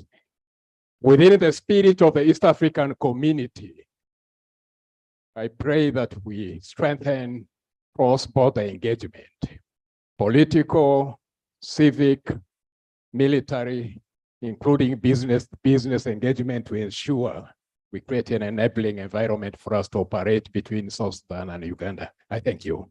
Thank you. Yes, Honorable Komakech, Honorable Gilbert, and then Honorable Koru. Thank you very much, Right Honorable Speaker. I want to thank the Minister for the elaborate report. Right Honorable Speaker, in Acholi, cows are kept for prestige. It's a reserve for wealth, in a way that should you be befallen of a fate, you run back to the cows. Northern Uganda has suffered a lot. When you look at the war, the LRA war, when government change was taking on, people lost their animals. We used to have more animals than Western Uganda, Right Honorable Speaker. The commercial work that most Acholis would do would be to sell their heads of cattle. Right now, there is no commercial activity going on that highly in Northern Uganda, to the extent that if Komakech is to marry, he's expected to pay 20 heads of cows. But these cows are not there anymore, and young men are not marrying. I would request the government to, we are not marrying to pay dowry. Right Honorable Speaker, I would want to interest this parliament. Are you married, Honorable? I'm not. Where are the cows? Right, Honorable Speaker, I would want to interest the government as we demand for the compensation of the lost heads of cattle from the government, but you also request government to kindly take in interest in protecting the few heads of cattle that are left in Acholi. Otherwise, we'll look at Acholi as a devastated region and a region that has been abandoned out of this government, which is not true. Thank you so much, Right Honorable Speaker. Thank you. Honorable Gilbert. Thank you, Right Honorable Speaker. Right Honorable Speaker, some of us who bordered South Sudan, we have ever had problems with the South Sudanese for quite long. Right Honorable Speaker, at this time, I'd like to explore the Honorable Minister to advise the government to engage the government of South Sudan. You know, these people are so arrogant, they are so rude, and it's very difficult to bring them into common understanding. But through constant engagement, I know they would understand as time moves by. So, Honorable Minister, you have to take the idea of engagement very seriously. Look at the rates, Right Honorable Speaker. Let our security personnel take serious concern at our borders. Right now, like in my district, Amoro, we have so many porous borders, and these people, they take every area bordering South Sudan as their own personal land. They could move with their guns from South Sudan, they enter inside Uganda, and you find our security personnel are only concentrating at the border, for example, illegal. They are just in the barracks. But those porous borders, our securities are nowhere to be seen. So let Honorable Minister, the government should deploy heavily so that we protect our environment. Otherwise, we need to engage these people. They will understand as time moves by. Thank you. Thank you. Yes, I had picked Honorable Kurua. I will conclude with Honorable Santa. Thank you very much, Mr. Speaker. The issue. I was trying to get MPs who border the area. Yeah. The issue of cattle raids is a common phenomenon, especially in Iteso also, more particularly the district where I come from, that is Katakwi, Amoria, Kumi, Bukedia, Kapelebiong, extending to that side of Abim to Agago, then on this side to Sebei and Kapchora. Right, Honorable Speaker. Many people have lost the cows in my area, especially in the sub-county of Magoro and a place called Angesa. And to make matters worse, these people even killed the chairman LOC1 of a village called Angesa. The name of that chairman is Orokit. And he was the chairman education committee in Magoro Comprehensive Secondary School. Honorable Speaker, the request I make, is there a way government can compensate the people who have lost their cows? I want to thank the UPDF. They have tried to recover some, more particularly when the 3rd Division commander called Nabasa was brought in. He has done good work. For sure, he has done good work, but more effort is needed. And I want to applaud the government. If Honorable Santorum, thank you. Honorable Santorum. Thank you, Right Honorable Speaker. Honorable, that's a problem of rotating so much. Thank you, Right Honorable Speaker, for giving me this opportunity. Right Honorable Speaker, the issue of cattle raids gives a lot of uncertainty and fear, not only in the districts that this thing is happening, but even in the neighboring district. My district borders Acholi. And when my people heard again that we have the rustlers from the east, and again now rustlers coming from the northern part, They were really so scared. But Right Honorable Speaker, with this, there is a lot of life being lost, and also the livelihood of the people being interrupted. And even for us in the district, we receive a lot of Southern Sudanese coming to do business with us. My issue is the Minister of Internal Affairs has really given us a very good report. And when you look at the submission of many members, it touches the internal affairs, the Ministry of Regional Affairs, and also foreign affairs. So I would request that these other ministries also come on board so that the issue is handled once and for all. Right Honorable Speaker, I thank you. Thank you. And just let me say 1, 2, 3. But what's night I have picked many of you. Let me pick 1, 2, 3. I stop there. Now actually I've also picked enough. Right, Honorable Speaker. Many you have been seated there. So I'm just picking those 3 and we are. Right, Honorable Speaker, I am very glad to be given this opportunity. I border South Sudan in the north, that is Karenga. First, I take this opportunity to thank UPDF to have made a change in the Karamoja region. This change has enabled the the reduction of these cattle raids I'm hearing about. The raids are not getting any meaning in the activity they do because the army present there has made it useless for them to have a gun. That's why you see some of them are handing over guns voluntarily. But I only want to say this could be continuously carried. They should not have a moment to stop because once they get to know that it is profitable to do this, then they will continue. On the side of Sudan, I border the southern part of Sudan. My story, South Sudan, yes, my story is relatively a bit different because I do the engagement, though it may not be officially, with the MPs of South Sudan. When there is any problem, I talk to them. If they come around, I go there. But what has happened is the absence of either immigration forces. I would ask the Minister of Internal Affairs to. Thank you.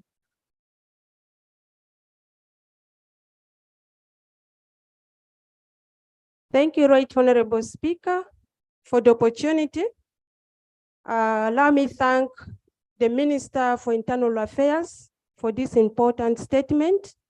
I happen to come from Yumbe district, which is one of the districts bordering Southern Sudan.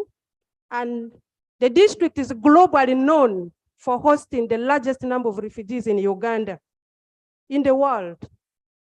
Right Honorable Speaker, allow me bring to the attention of Minister for Internal Affairs that this issue of security threats along borders is affecting our people in terms of economic development. Particularly in Yumbe district, we have 2 sub-counties, Kochi sub-county and Kerwa sub-county, that the people who majorly based in agriculture, most of them cannot now farm because their gardens along the border, when they try their level best to farm for the sustainability of their family, the South Sudanese encroach and chase them away from their gardens. At night, their animals are raided. It is really a serious issue. I am aware and I really appreciate and I bear witness that the government of Uganda normally engages the government of Southern Sudan concerning the issues of security.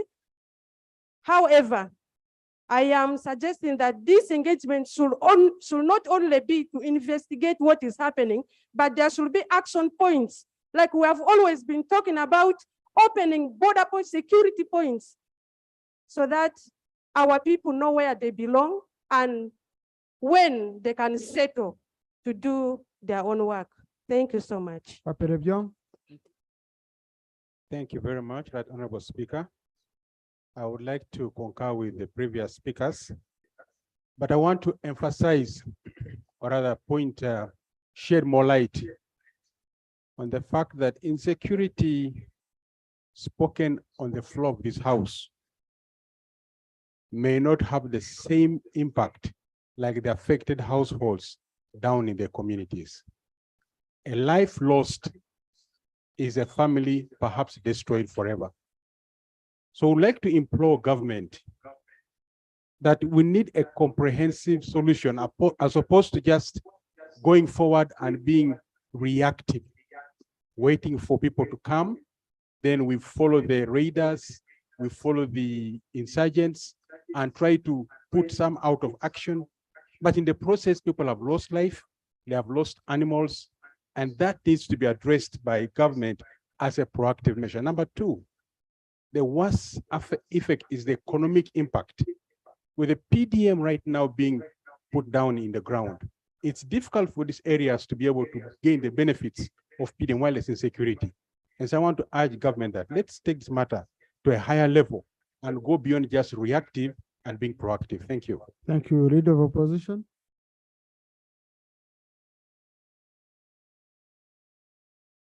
Thank you, Right Honorable Speaker. The Minister, Internal Affairs, State for Internal Affairs has drawn special attention underscoring the several diplomatic engagements, the several diplomatic discussions, which is true, because I'm reliably informed there was a cut-off of those engagements on 12th of September 2019. A memorandum of understanding was signed between Uganda and Kenya. And even a disarmament exercise was supposed to be conducted on both sides.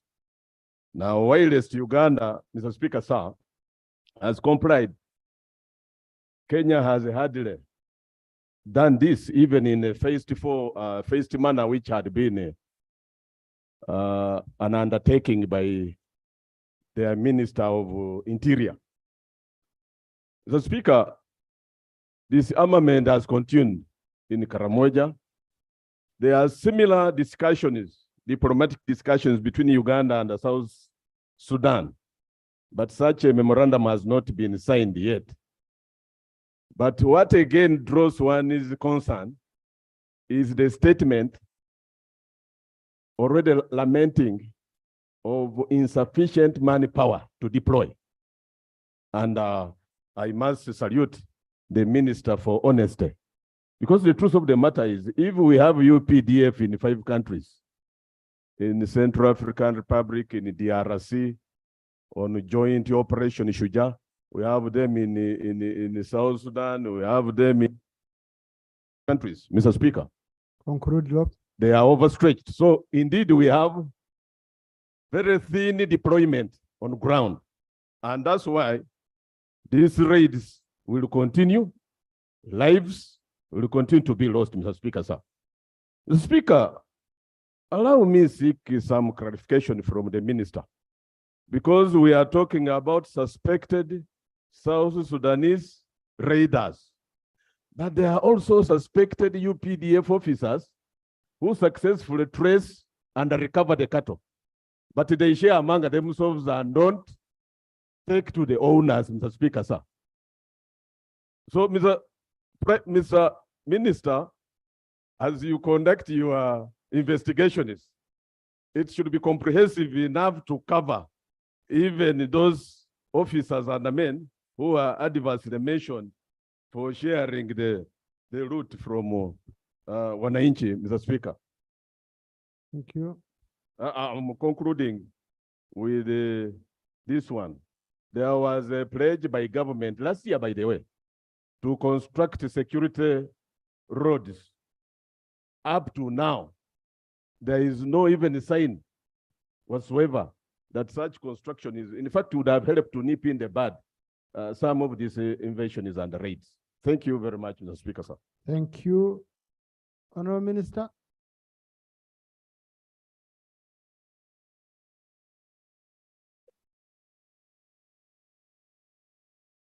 Thank you, Right Honorable Speaker and honorable members, for your candid submissions about this problem. I acknowledge that while we dealt with the one I talked about earlier, we still have some enduring aspects of the challenge. That said, I want to pledge that government will invest more in prevention than reaction going forward. And to that end, we shall use the broad spectrum of the instruments of national power, diplomacy included, and of course, force. I therefore urge that members shouldn't succumb to the temptation to resort to xenophobia regarding the Sudanese that we host as refugees. But we've done a lot. Some will do more. Changes of command, both in the 5th Division and the 3rd Division, and the results are showing. Reinforcements, manpower. On the issue of law, if there are some rogue elements within our ranks, we shall deal with them as we have always done. LDUs as first line, I think it's a matter we need to think about because you can't deploy in people's homes, but that means budget. So along with the defense, which is in the lead in this issue, although it's in an internal security issue, we shall work out a concept which we may maybe revert to you to help in terms of resourcing. Security roads, indeed security roads are key, but it's a budget issue also. Compensation, fortunately my boss was in the house, although she stepped out.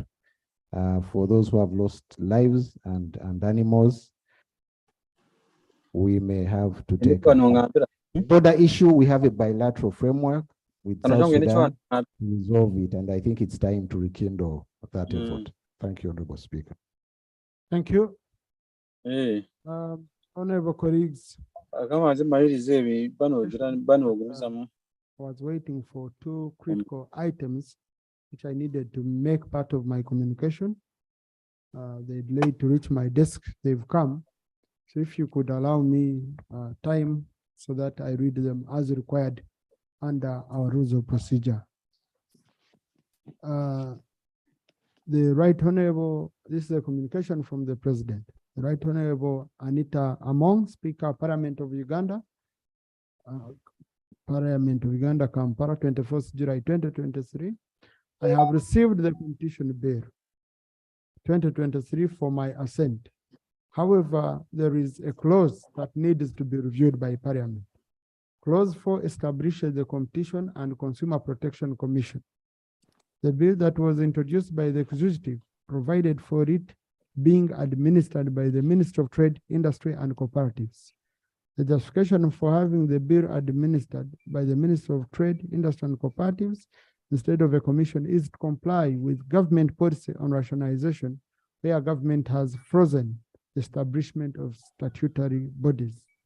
In addition, the establishment of the commission by Parliament is contrary to Article 93, Clause A, Clause 2 of the 1995 Constitution, which prohibits Parliament from proceeding on a bill or an amendment unless it's done on behalf of government, which imposes a charge on the consolidated fund or other public funds of Uganda.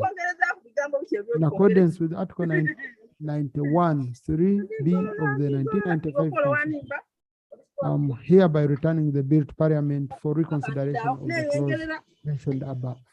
Yoweri Kaguta Museveni, President. In line with the Rule 143, Sub-Rule 1 and 2 of our Rules of Procedure, I refer the bill for expeditious reconsideration.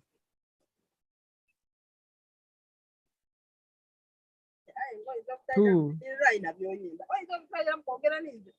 State House, Kampala, 1st August 2023.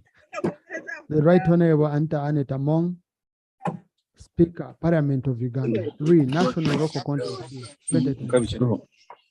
I received the National Local Content Bill 2023, the bill for assent. However, I note that Parliament has not fully addressed my area concerns, which I would like to reiterate that they should be reviewed in order to facilitate the proper regulation of the local content. These include A, Clause 1G of the bill, bracket application, which provides that the National Local Content Act shall apply to a local content entity whose activities are financed through public borrowing or any such a similar arrangement is not practical since each development partner has its own policies and guidelines that are negotiated before the commencement of the project. Review this to allow the responsible ministry to negotiate local content in the agreements to the extent possible. The argument that these donor funds are recoverable from taxpayers does not take into consideration the permutations of international relations or even funding. B, Clause 2 of the bill, bracket prohibition of subcontracting, is ambiguous and should be amended to read prohibition of subcontracting by a subcontractor. C, Clause 4 of the bill, bracket priority goods and services from member states of the East African community during procurement should be harmonized with clauses 5, 6, 7, and 31 of the bill. D, Clause 6 of the bill, bracket reservation of goods or services to be exclusively procured from member states of the East African community should be harmonized with Schedule 2 to the bill, that is list of goods and services to exclusively be supplied by Ugandan entities and citizens. E, Clause 7 of the bill, bracket preference of goods or services readily available on Ugandan market, is contrary to the government agenda on import substitution. It should therefore be amended to give preference to locally manufactured goods or services on the East African community market and not based on mere availability. F, Clause 10 of the bill, bracket prohibition of subcontracting. G, Clause 11 of the bill, requirement to subcontract at least 30% of the public works contracts or activities is not feasible for every works contract and should be amended to provide for subcontracting of up to 30% of the public works contracts or activities, provide for some flexibility. H, Clause 21 of the bill, bracket procurement planning, should be amended to exclude supplier, provider, and contractor because they do not have power to include local content as one of the criteria for evaluation of bids. Therefore, in accordance with Article 91, 3B of the Constitution, I am hereby returning the bill to Parliament for reconsideration of the above clauses. Yoweri Kaguta Museveni, President. Like in the same vein, in line with Rule 143, 1 and 2, I refer the returned bill to the Committee on Finance for expeditious handling. I know some work has already been done, so let's have this expeditiously done. I hope by end of this week, we should be able to address some of these issues. Okay. Next item, procedure. Thank you, Honorable Speaker, for the opportunity. Honorable Speaker, want it to be proceeded right, we also get a communication either from the Attorney General or from the Office of the President. Earlier on, we passed a bill employment amendment, Bill 2023, and the President is given only 30 days, but up to now it's coming almost to 60 days, but we never got any communication about that bill. And I sit on that Committee of Gender, Labor and Social Development. Ugandans are waiting for this bill to be assented to. Thank you. I'll cross-check with that, because usually what happens, such bills, we must have a certificate of compliance.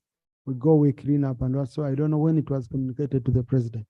So I need first cross-check with the clerk, and then we shall liaise the responsible officer to ensure that indeed we receive communication. Thank you. Next item. Item number 42, statement by Minister on the contract between MS CISPA SA and Uganda Revenue Authority for the supply, implementation, training, commissioning, support, and maintenance of the tax verification and quality and safety system. Honorable Attorney General. Thank you very much, Right Honorable Speaker.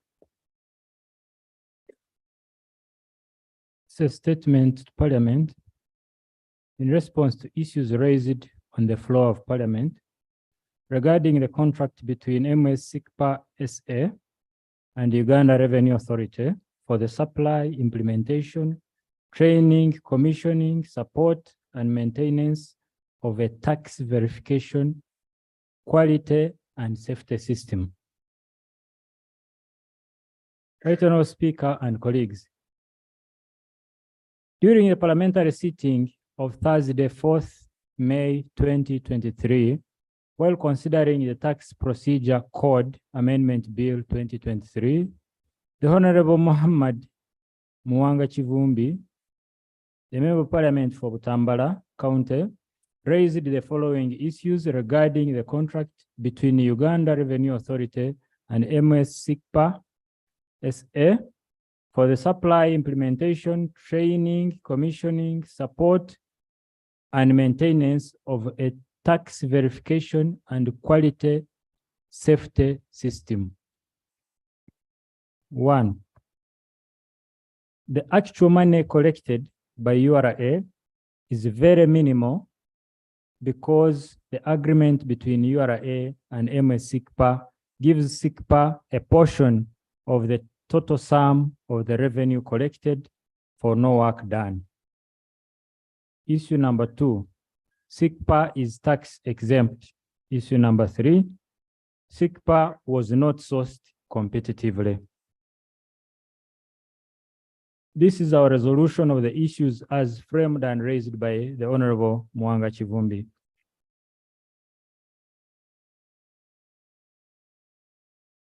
Number 1, the actual money collected by URA is very minimal because the agreement between URA and SICPA gives SICPA a portion of the total sum of the revenue collected for no work done. Colleagues, on 4th October 2018, URA and SICPA signed a contract for the supply, implementation, training, commissioning, support, and maintenance of a tax verification and quality and safety system, a digital tax stamps solution. The contract was cleared by my office. The consideration for the services is set out in a table below. We have itemized things like water and the amounts per unit. The purpose of the above contract is for SICPA to develop and supply a digital stamp solution to enable URA audit excise duty taxpayers and track excisable goods for purposes of collecting the excise duty tax.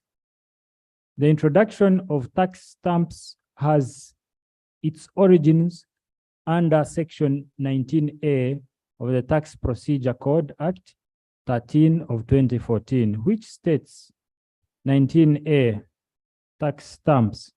1.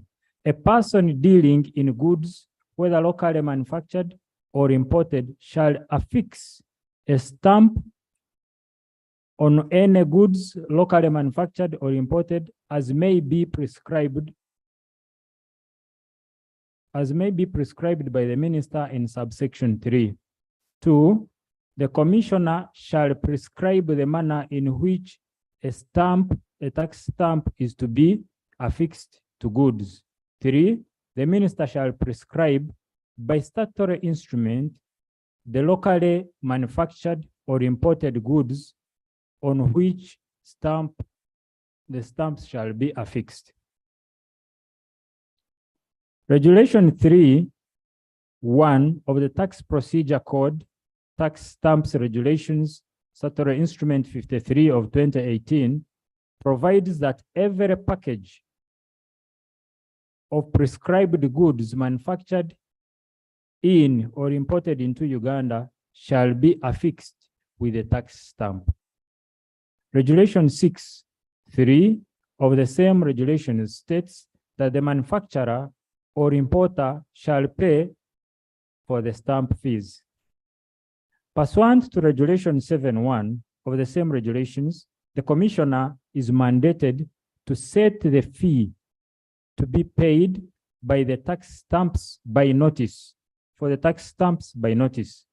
In accordance with this mandate, the Commissioner General issued General Notice number 77 of 2022, setting the prices for tax stamps for specified products of specified product categories.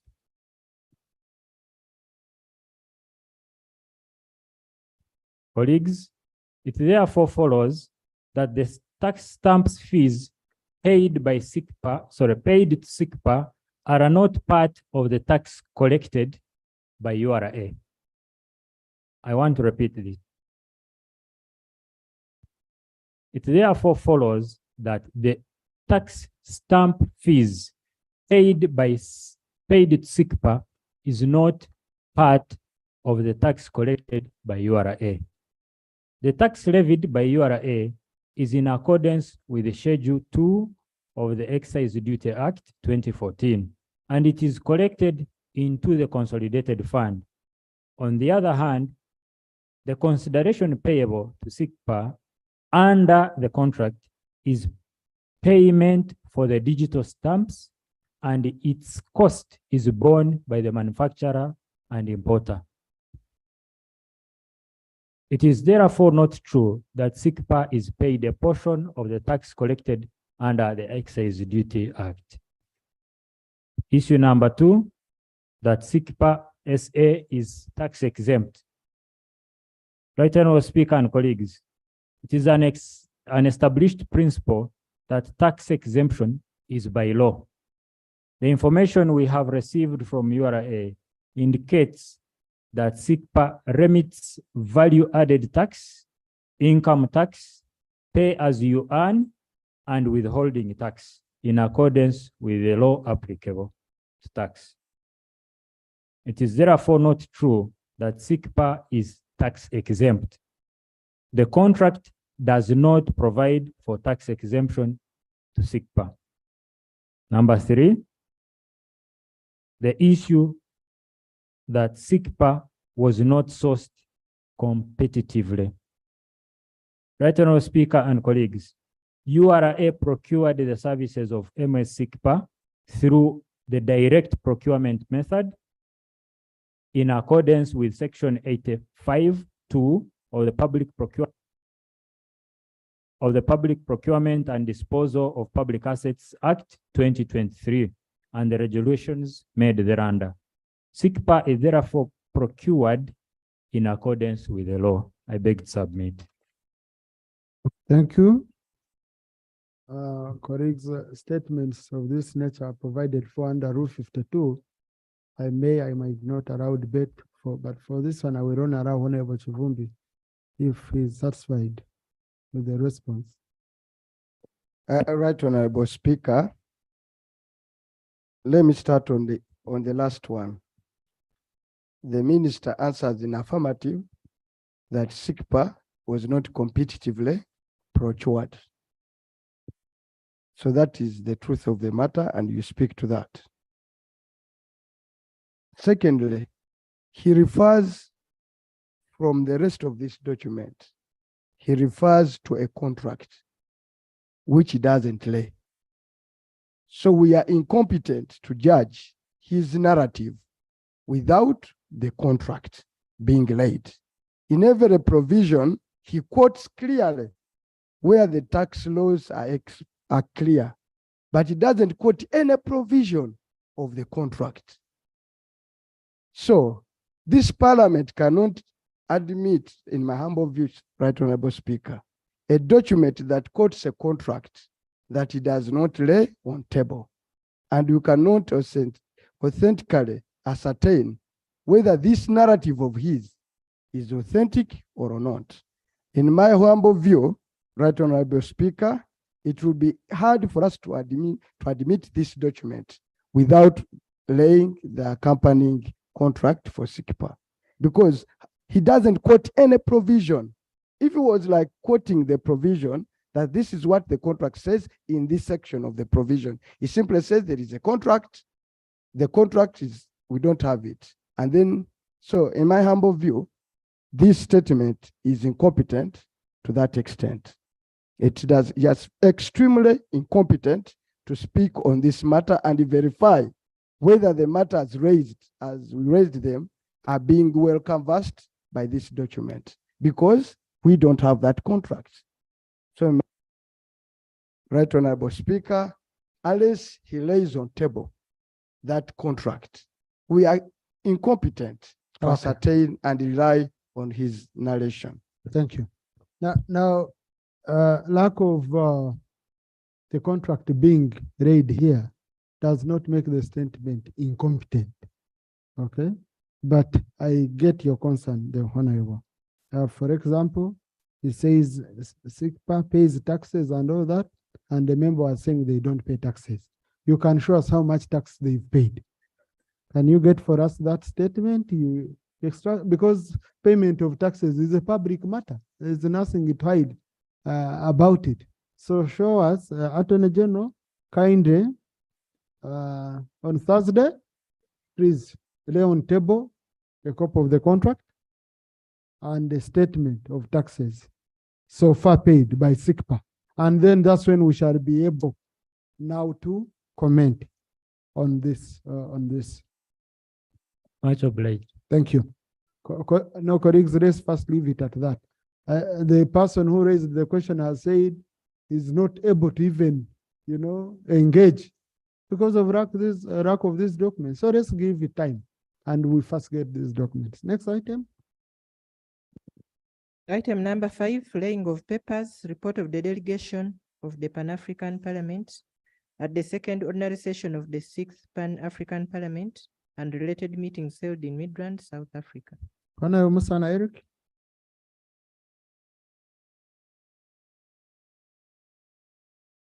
I also have really issues with this sick person.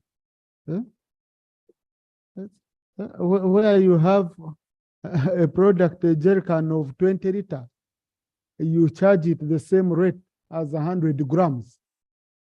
So, but Honorable Jonathan has said that has reminded me that I've said we do Thursday, but I have issues. So when you're coming, you have many people who have issues with this thing. Okay? So you come knowing even the presiding officer will ask questions. Okay? Honorable Musan. Thank you so much, Right Honorable Speaker and members. Pursuant to rules 33 and 37 of the Rules of Procedure of Parliament of Uganda, I hereby lay on table the following. The report of the delegation of Pan-African Parliament at the second ordinary session of the 6th Parliament of Pan-African Parliament and related meetings held in Midrand, South Africa, and the resolutions and recommendations of the second ordinary session of the 6th Parliament of Pan-African Parliament. I beg to lay. Mr. Speaker, pursuant to rule, sorry? 37-2. Yes, I allowed you. Yes, 37 Allow you to give a summary. on executive summary. Mr. Speaker, the procedure of Pan-African Parliament that gave this guidance that sits in Midrand, South Africa, and the session that was held under the African Union under the theme of acceleration of the African Continental Free Trade Area. The official opening ceremony of the session was graced by the chairperson of the African Union, His Excellency President Azali Asani, President of Union of Comoros. The session also received messages of solidarity from the invited guests.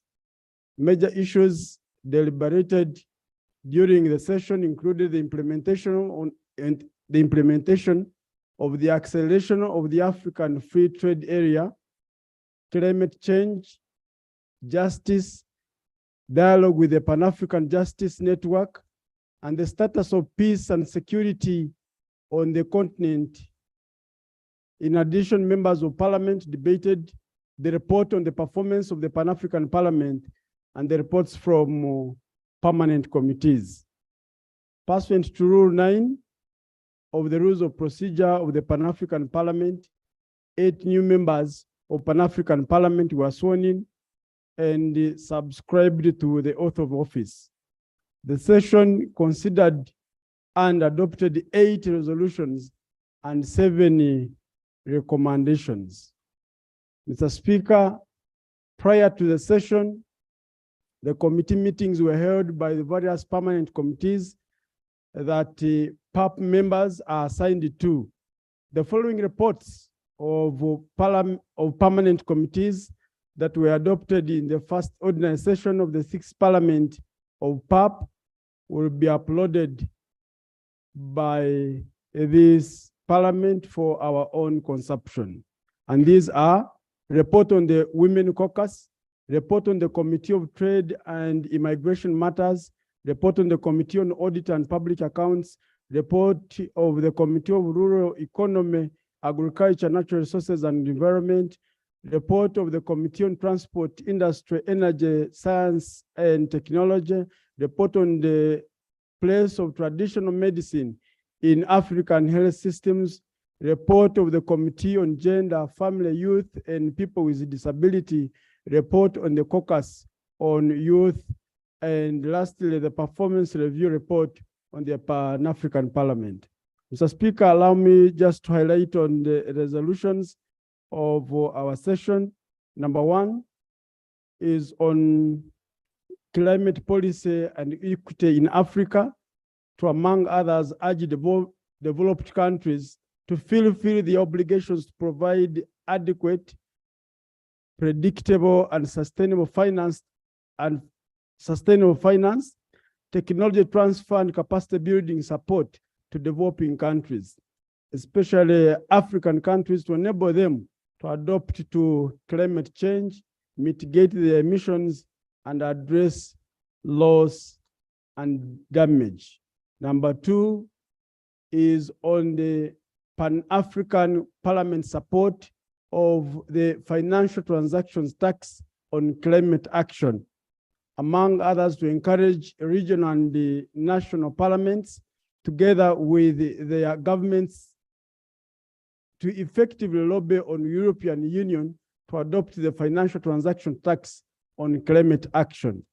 Number 3, on the piece of traditional medicine in African health systems, to, among others, facilitate a consultative process with regional health institutions to foster collaboration between traditional and conventional medicine practitioners. Number 4, on accelerating the implementation of the African Continental Free Trade Area to, among others, sensitize national and regional parliaments, judicial bodies, financial institutions, citizens, and other relevant stakeholders on the benefits of accelerating the implementation of FTA, emphasizing on job creation and mobilizing about investments in Africa. Number 5, lastly, is on the promotion of peace and security in Africa, to, among others, use in its mandate to ensure that conflicts in Africa, especially those that are threatening regional stability, are addressed urgently in a holistic manner instead of a military approach only, to bring about lasting solution. Mr. Speaker, allow me lastly to present on recommendations. Number 1 is on inclusion on digital world, among others, empower women and girls through meaningful access to internet and digital technologies to build business and access education as well as health. Number 2 is on labor migration governance in Africa, and among others to improve on socio-economic and political governance in order to create employment opportunities for young people and fight against poverty in all its forms. And lastly is on cyber security and cyber crime in Africa for member states, and among others is to develop policy and regulatory and legislative frameworks for enhancing cyber security and tackling cyber crime, that such frameworks are developed with involvement from the onset of all relevant government and non-government actors.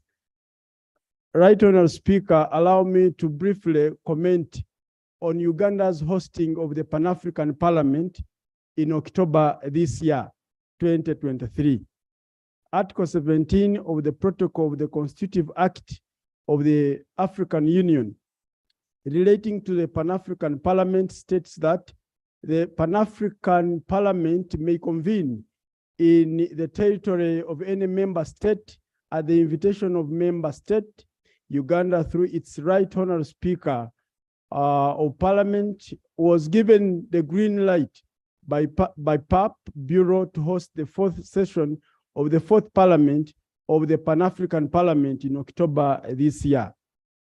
Hosting Pan-African Parliament session in Uganda, Right Honourable Speaker, is one way of the avenues of popularizing PAP and its agenda, bringing PAP closer to the people of Uganda and East Africa, bringing members of PAP from other regions to visit and have an experience of the East African region, and also market Uganda, the Pearl of Africa, as a tourist destination country.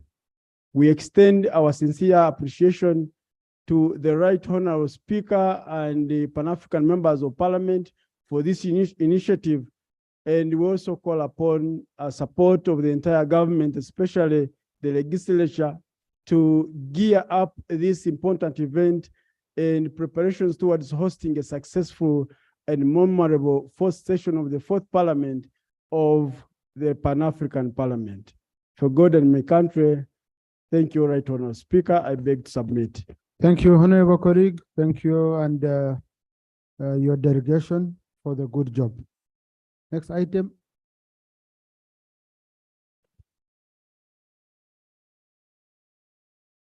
Item number 5.2. Report of the Committee on Science and Technology and Innovation, field visit on the sericulture project managed by the Tropical Institute for Development Innovation. Honourable Chair.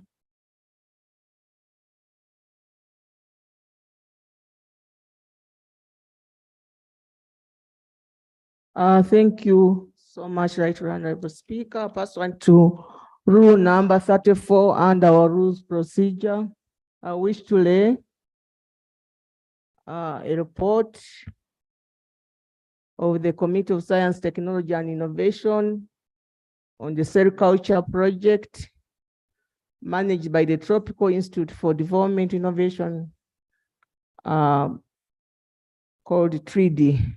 I beg to lay. Thank you. Chairperson, Committee on Agriculture, be preparing yourself. You can give a summary. Thank you so much, Right Honourable Speaker. As a Committee on Science, Technology and Innovation, based on our mandate, we took a visit to a number of projects where TREAD undertook the sericulture project. Sericulture, this is the growing of silkworms, and silkworms are fed on Mary bag leaves. This is a project that came into being under the Innovation Fund, which His Excellency the President advocated for, that we should give more funds to scientists to innovate. And one of the principal investigators wrote a project which was successful, named or titled Evaluating the Utility of Sericulture and Agriculture Technologies and Innovations as Tools for Household Wealth Creation and Employment Generation in Uganda. This project is being carried out, or was carried out, in 24 districts. I'm sure some of you members, you could be having a lot of information on some of these projects which are in your districts. And so far, government has injected in 31 billion.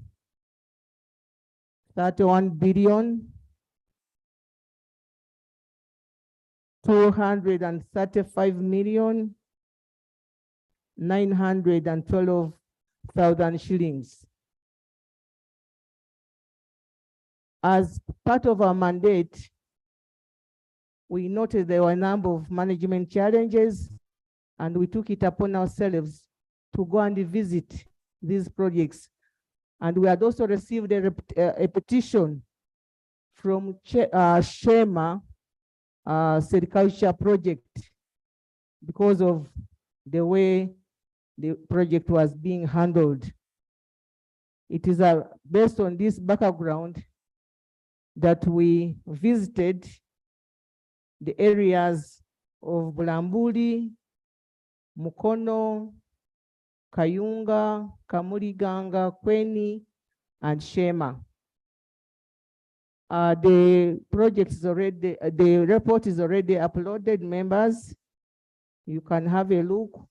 So because of time, I'm going to go straight to the observations, and later I'll go to the way forward. No, Honorable, that's rules don't allow you to do that. Okay. You're not presenting the report. 5 minutes for a summary. Okay.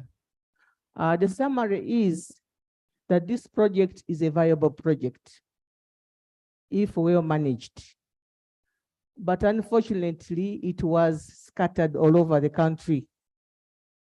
And the PI, or the principal investigator, failed to work hand in hand with the Ministry of Presidency, that means the Secretariat of Science, Technology, and Innovation, and as a result, money was stopped because there was lack of accountability.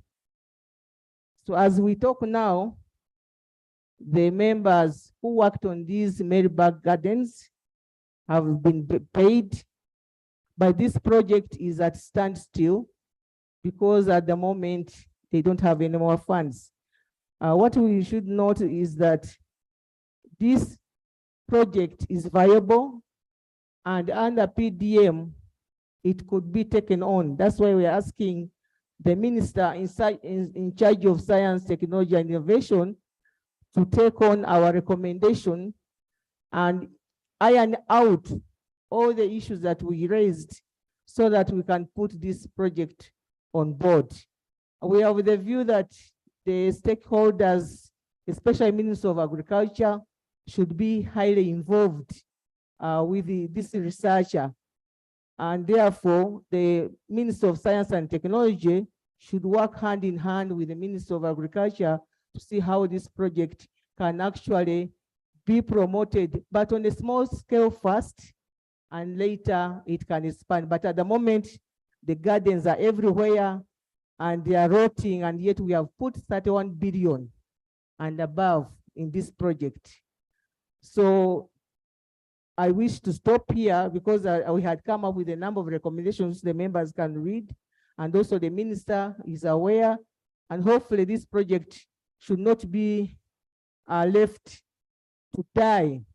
So as a way forward, we are saying government should not abandon agriculture on the basis of the previous experience in the country, but rather carefully study the sector, begin on a small scale, and expand gradually after proven successes in this regard.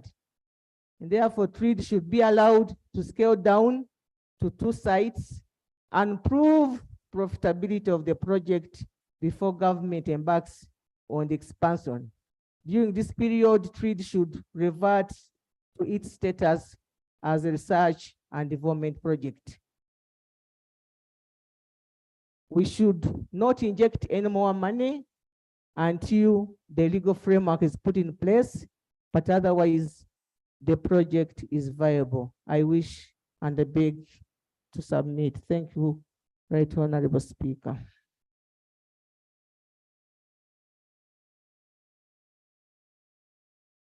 Thank you. Such a field visit reports are provided for under Rule 34 of Rules of Procedure, where the chairperson is supposed to lay and then give just a summary. So, but I'm also under 34.3, I'm supposed to be appointing a time for debate. You have just received this report, it has just been laid. So please, Rope, don't interfere with the presiding officer. I'm conversant with the rules that I'm applying, okay? So I'm supposed to appoint time.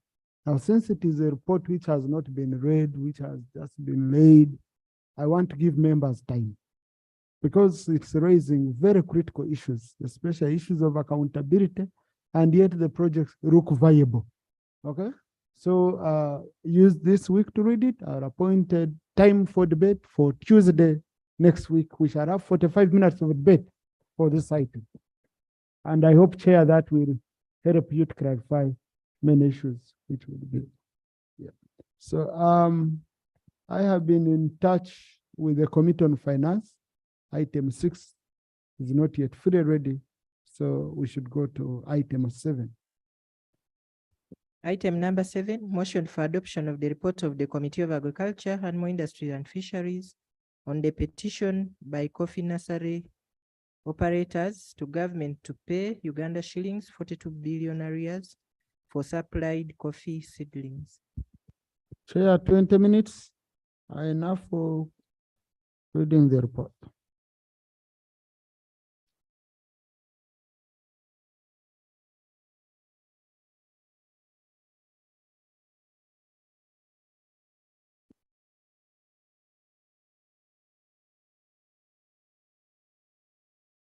Thank you, Right Honorable Speaker.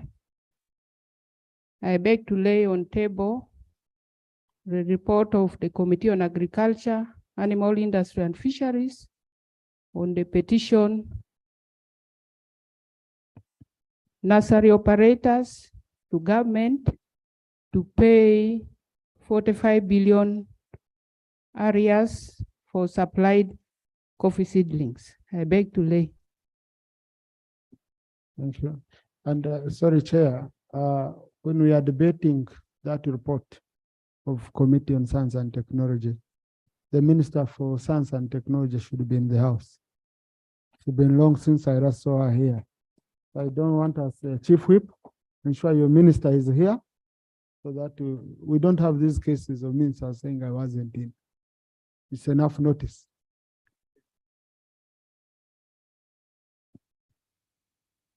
Thank you, Right Honorable Speaker. In the same vein, I would like to lay on table minutes of the meetings while the Committee on Agriculture was considering the coffee petition. I beg to lay.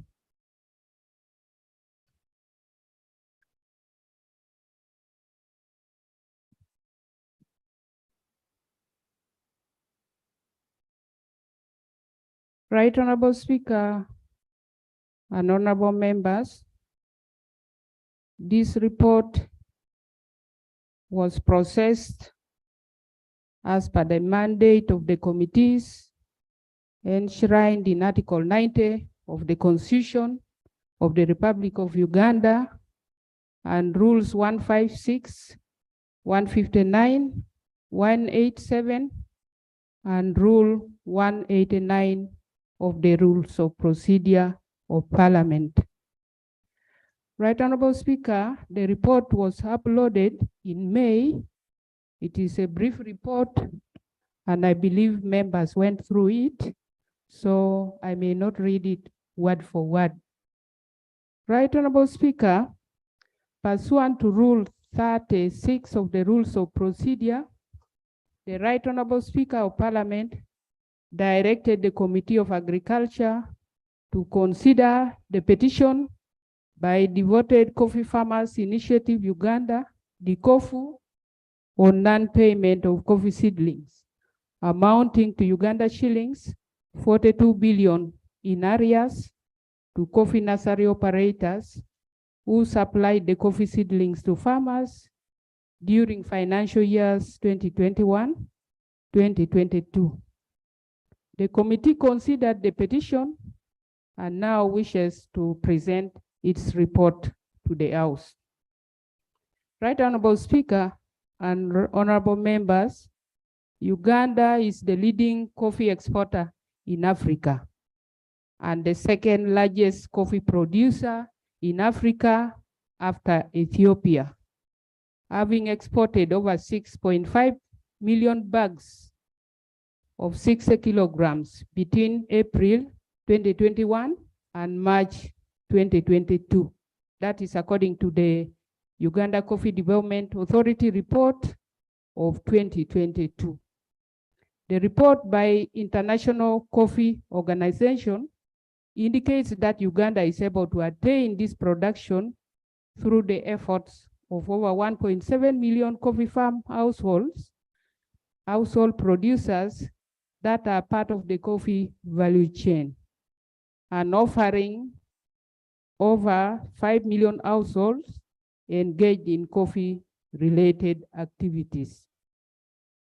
In the past 20 years, coffee exports holds a strategic position as Uganda's leading foreign exchange earner, contributing to approximately 20% of foreign exchange earnings. But despite the economic importance of coffee to the economy of the country, it still has several challenges that negatively influence the coffee value chain.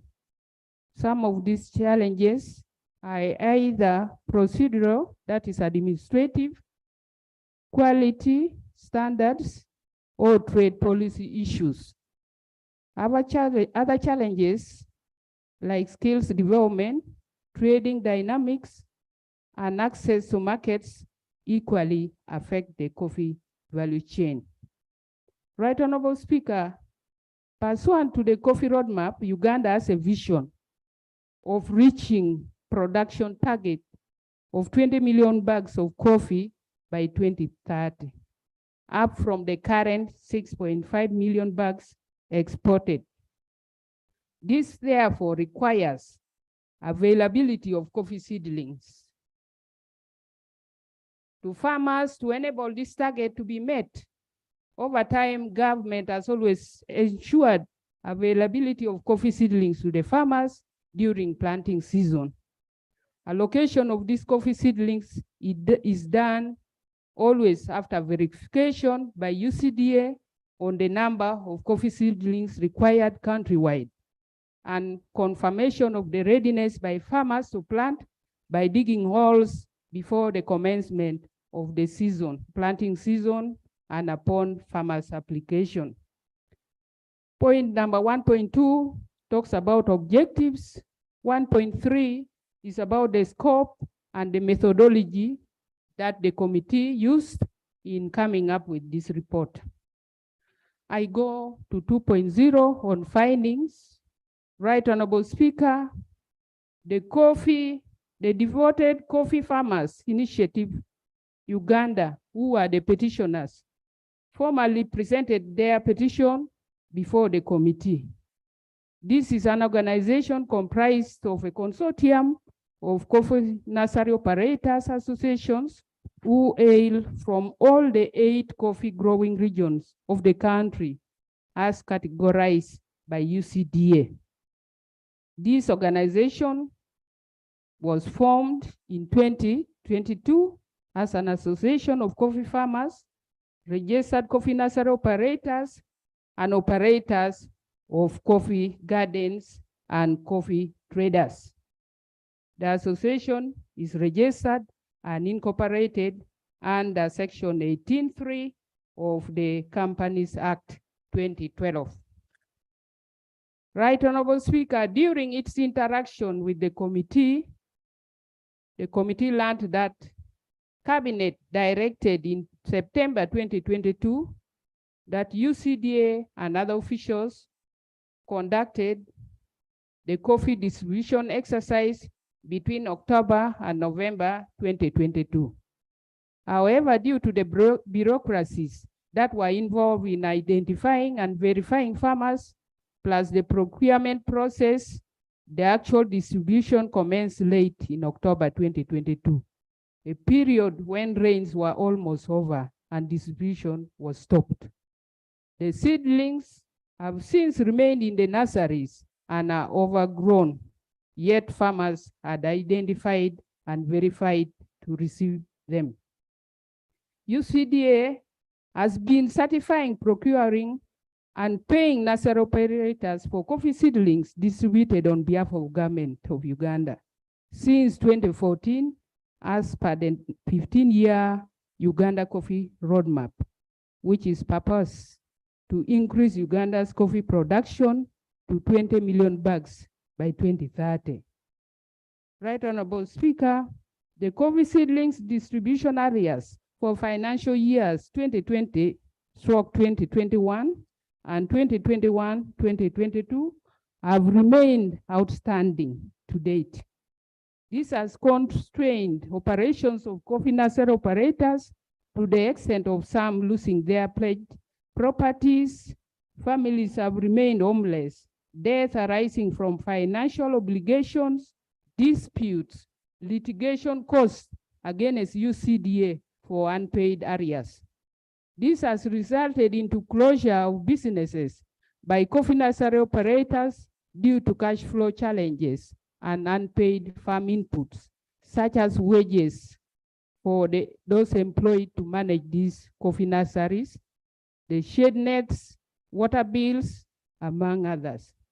The dead stock of coffee seedlings areas after the planting season of September/November 2022 supplied under the directive of Cabinet stands at Uganda shillings 45 billion. These areas comprises of 26.03 billion for September/November 2022 coffee seedlings supplied, and Uganda shillings 15.97 billion carried forward as at 30th June 2022 in respect to the previous planting seasons.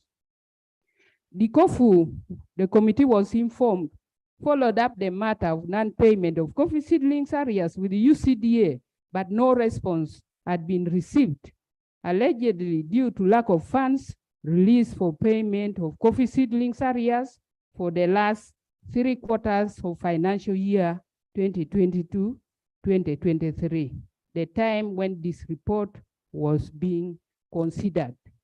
Right Honorable Speaker, the committee also interacted with UCDA. The committee interacted with the Forum of Parliamentary Coffee Champions, composed of 178 members from coffee growing districts who shared their concerns about the outstanding areas of the coffee seedlings that were supplied by the coffee nursery operators. Right Honorable Speaker, the committee also interacted with the Ministry of Agriculture, and they also acknowledged that there is that unpaid areas of 42 billion to the coffee nursery operators. During its interaction with both the Ministry of Agriculture and the Ministry of Finance, the committee also learned that even the money, 30 billion, that was appropriated to support implementation of the coffee roadmap, including paying arrears of 15.97 billion to suppliers of coffee seedlings, as aforementioned, was never released. UCDA's release requirement for the period of July 2022 to March 2023 was 54.29 billion. However, only 22.38 billion was released in that period, representing 34% release against the appropriated budget of Uganda shillings 64.94 billion. Right Honorable Speaker, the release of 22.38 billion did not include the 30 billion appropriated by Parliament, as I have already informed you, Right Honorable Speaker and honorable colleagues. The committee was informed that the Ministry of Agriculture had written to Ministry of Finance requesting for provision of 42 billion in financial year 2023-2024 for payment of the outstanding seedlings arrears. There was no response at the time when the committee interacted with the ministry. Presentation by the Ministry of Finance is under 2.5, and they also acknowledge the seedlings arrears of 42 billion that is unpaid. The Ministry of Finance said that at the end of financial year 2021, coffee seedlings arrears stood at Uganda shillings 15.97 billion. And during the planting season B 2022, from September to December, coffee seedlings worth 26.03 billion were distributed to farmers at parish level, and currently the accumulated arrears stood at 42 billion.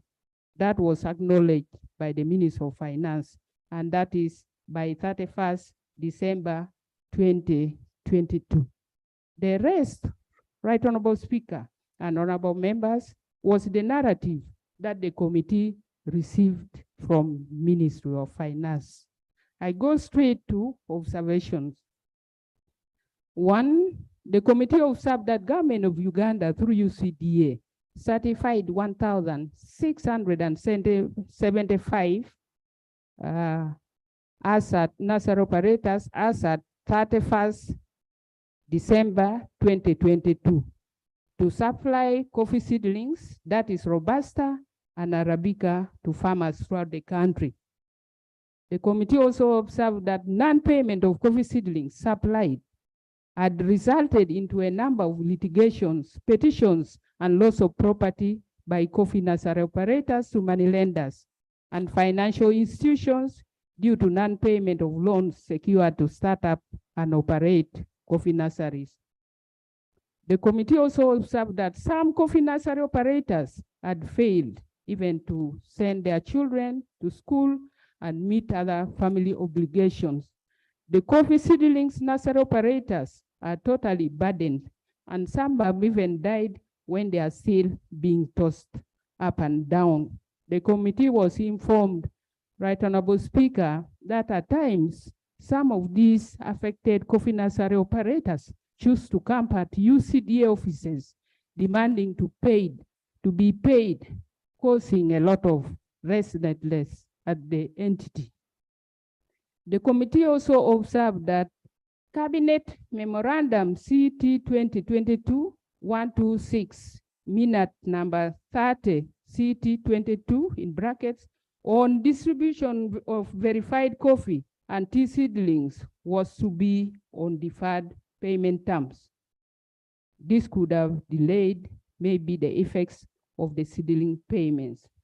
The committee also observed that Ministry of Finance contends and recognizes the coffee seedlings debt arrears of 42 billion, a quotation that was also elaborated and presented by Ministry of Agriculture, and so was UCDA and also the petitioners.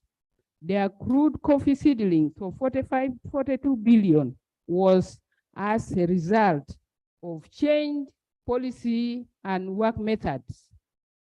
If by then, when the committee was considering the report, had written to Minister of Finance to include the debt areas in the budget of financial year 2022-2024. But sometimes these things are said and not done.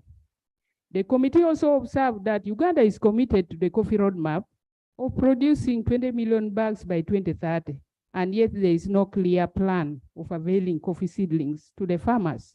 Likewise, coffee nursery operators are still grappling with the payment issues, which is demotivating and crippling the coffee subsector.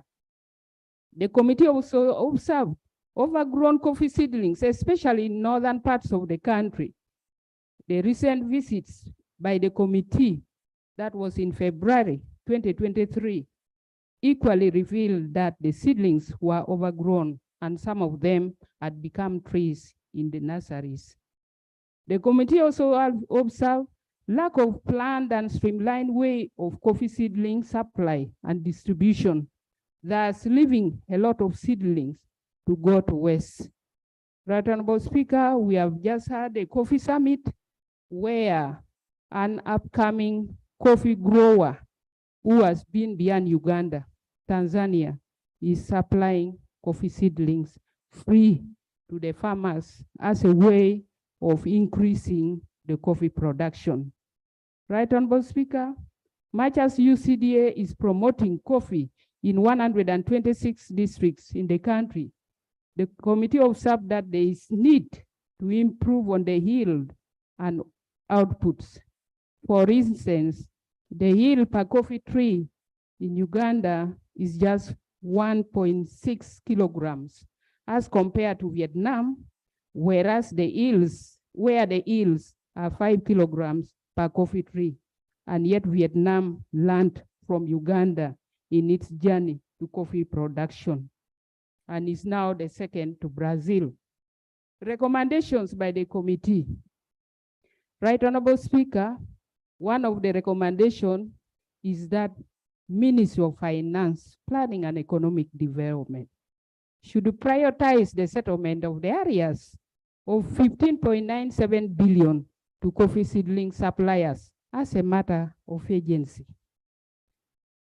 The committee also recommended that Ministry of Finance should prioritize the phased settlement of the domestic areas of 26.03 billion, which accrued from a cabinet directive for financial year 2023-2024 and 2024-2025.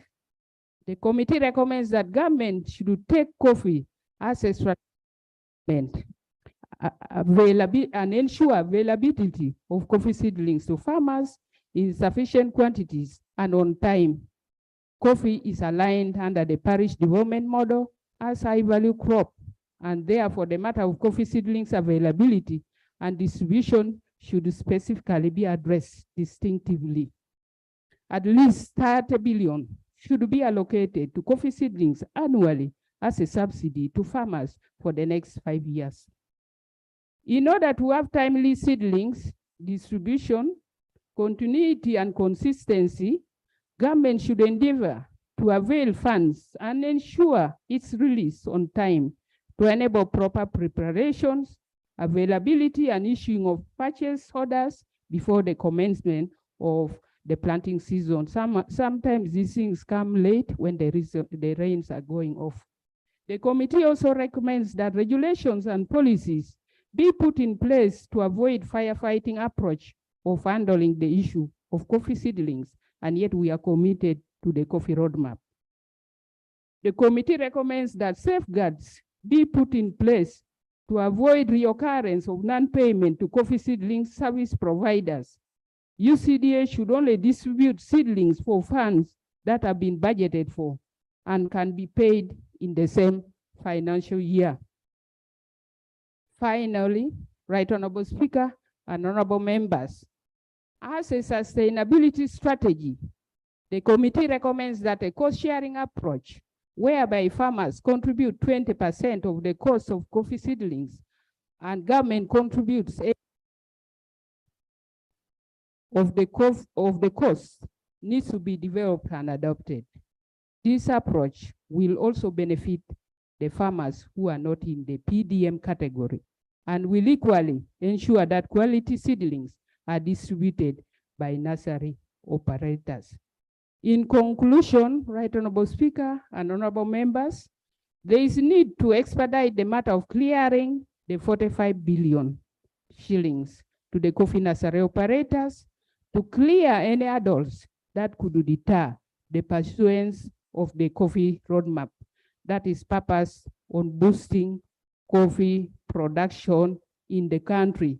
It is also the considered opinion of the committee that the Coffee Roadmap Secretariat under the Office of the Prime Minister and chaired by the former Finance Minister, Honorable Dr. Suruma Ezra, should be submitting annual or biannual updates to this Parliament on how the progress of implementation of the Coffee Roadmap as we progress towards producing 60 million bags by 2030.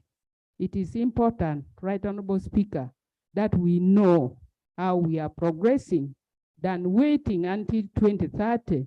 Then you find out that we have a challenge that will not be addressed. Right Honorable Speaker and honorable members, thanks for your attention. I beg to submit. Thank you, Honorable. Thank you, Honorable Chair. Before I open up for debate, Honorable Minister for Finance, the recommendations are clear that you provide money. Honorable Minister for Agriculture, you don't have money. So, no, it can be your sector, but when you're poor. So I'm going to allow you. Yours are of a personal nature. I know if finance had given you money, you would have paid. So finance, you can sort our things right away. Mr. Speaker, sir, and colleagues, this is a matter which is well known to us. I want to undertake that we are going to pick it up among our outstanding domestic arrears and find a solution. Thank you. Minister for Agriculture, did you want to say anything?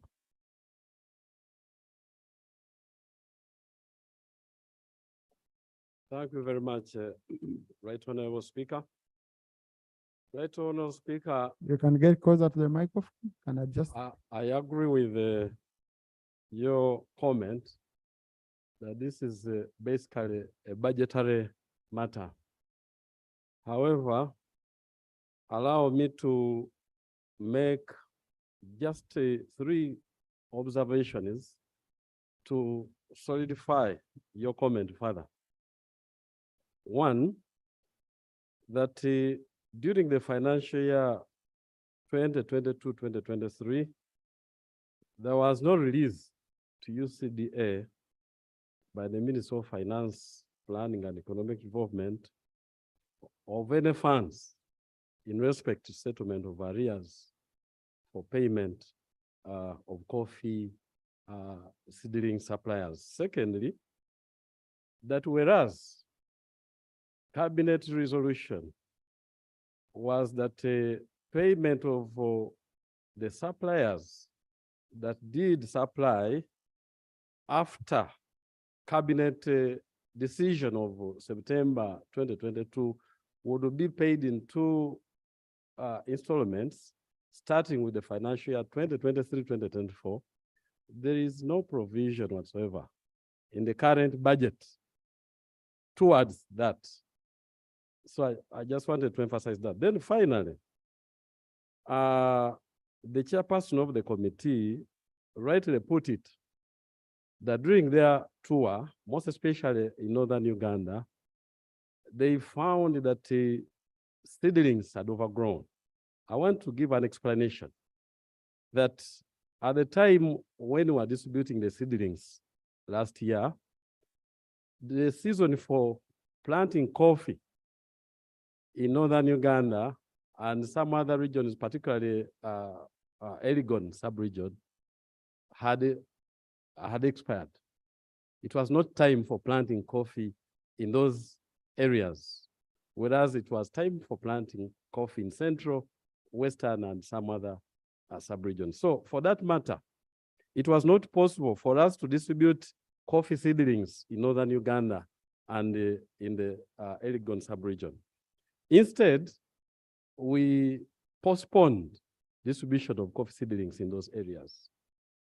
And this is the cause of the overgrown seedlings in northern Uganda. Now, during the season A of 2023, we distributed some coffee seedlings, but not all. And the result of the distribution of some coffee seedlings in those areas, northern Uganda, is that there was further arrears created of 3.25 billion shillings. My prayer is that as the Minister of Finance considers the arrears created for this because of distribution in other regions, the arrears created because of distribution in northern Uganda amounting to 3.25 billion shillings should be also considered. I beg to move. Thank you. Thank you. Now, colleagues, just wait a bit. This issue, I remember, Honorable Enos was the one who raised it here. And we went into a very big battle with the Minister for Finance because the nursery bed operators had petitioned. And I remember even someone came and talked to me and said, but right on the way you're pushing, do you operate a nursery bed? I said, no, I don't. Okay. But I'm with colleagues on this issue. And they said, no, just give us a commitment so that our seedlings do not overgrow, okay, in the beds. Then go and look for money. Now, I'm usually cautious, honorable colleagues, and I work extremely cautiously because I always want to work within my mandate. I have a fear where we would be taking the house. For it to look like for you to be paid, you must first petition Parliament. Then Parliament is as if it's the one managing the cash flow of government. You know, I want us to know where we stop as Parliament, where our powers lie. And that does not mean I'm saying Parliament shouldn't question. No, but usually I don't want to sit here and make decisions in futility. I tell the Minister for Finance, go and pay. And he said, I've not collected the money. Now they have even an excuse of World Bank. But, and that's why when I was reading through the report last night on how the committee handled, I love the language you used. You are very, very cautious, okay? So what is very critical is for the Minister of Finance, number one, to acknowledge this as a domestic area, because the moment you finish coffee, tomorrow the ones of tea are going to come. The ones who supplied stationery are going to be here. The ones who supplied utilities are going to be here. Because they will know, for you to be paid, you have petition Parliament. And of course, once a petition comes here, we must process it. So how do we, in our debate, honorable colleagues, I would want us to caution ourselves to know that we leave the executive some latitude to do their work, because they are also managing some difficult situation sometimes. I just wanted to give guidance if I could open up. Let me first hear from this, from Honorable Enos who raised the issue, and then this man of Giso Coffee Cooperative, and tell us. Then I'm going to allow you, honorable colleagues. I'm going. Thank you, Mr. Speaker. 2 minutes each. I absolutely support your clarification on this matter. First of all, the nursery operators came here needing to Parliament to allow them supply government, and then they wait for the payments at a later date. So that one is very clear. So it's unfortunate that they had to petition again Parliament to push for the payment yet they well knew that government had no funds at that time. But then what brings their petition, what gives value to their petition is the fact that even when we promised that in this financial year, in this budget cycle, we'll provide for their payment, finance never brought it forward, or the Ministry of Agriculture could not have pushed it through to make sure that the payments are catered for in this financial year as we had promised. So that one gives their petition at least some value. But then, Mr. Speaker, through you again, I want to put it to you that I think this side of the executive has actually given up on the coffee sector, because there are so many policy issues captured in this report that if we do not, as Parliament, push them, the coffee sector is dead. One, they made a decision, and I believe that is the basis on which we allowed coffee to be taken on credit, because they had made a decision not to supply seedlings suddenly without notifying them. That one we agreed and we pushed for this. But then, even after taking that decision, there is no commitment to pay them. That's unfair, because when you look at the budget provisions, there's nothing. But then number three, Mr. Speaker, the coffee sector had a roadmap, and we agreed in the roadmap of 2017 that we shall be supporting coffee farmers with seedlings, because there's no way they're going to be supported under the PDM as Minister of as the cabinet wants us to believe. They're saying that the money for seedlings was sent to parish development model. But when you look at having 1 acre of coffee, seedlings that supply 1 acre of coffee, you require 1.2 million shillings. But then in under parish development model, the maximum one can borrow is 1 million. That means I cannot plant coffee on 1 acre based on the borrowings from parish development model. So taking a decision not. Thank you. I think, colleagues, we shall need one thing. We shall need the minister, I don't know whether it is agriculture or finance or local government, to come here and indeed give a thorough explanation on how money for parish model can be used to purchase inputs. Yes, because you see, we are always referred to parish model. We are referred to parish model. We are referred to parish model. Can they come and explain so that it goes on record? We know this is what you decided, and because there are people who are not benefiting in parish model. There are villages where you find in parish model, if people were to benefit, each one would get like 50,000. The big parishes, especially in towns and all that, and yet they also want plant coffee. So can we discuss that issue of inputs being financed by parish model, and we get away forward on it? Honorable Nanda. Mr. Speaker, thank you very much. Mr. Speaker, I want to make one correction. That coffee, when planted, you don't need to plant it again the following year. Has 59.5 million acres.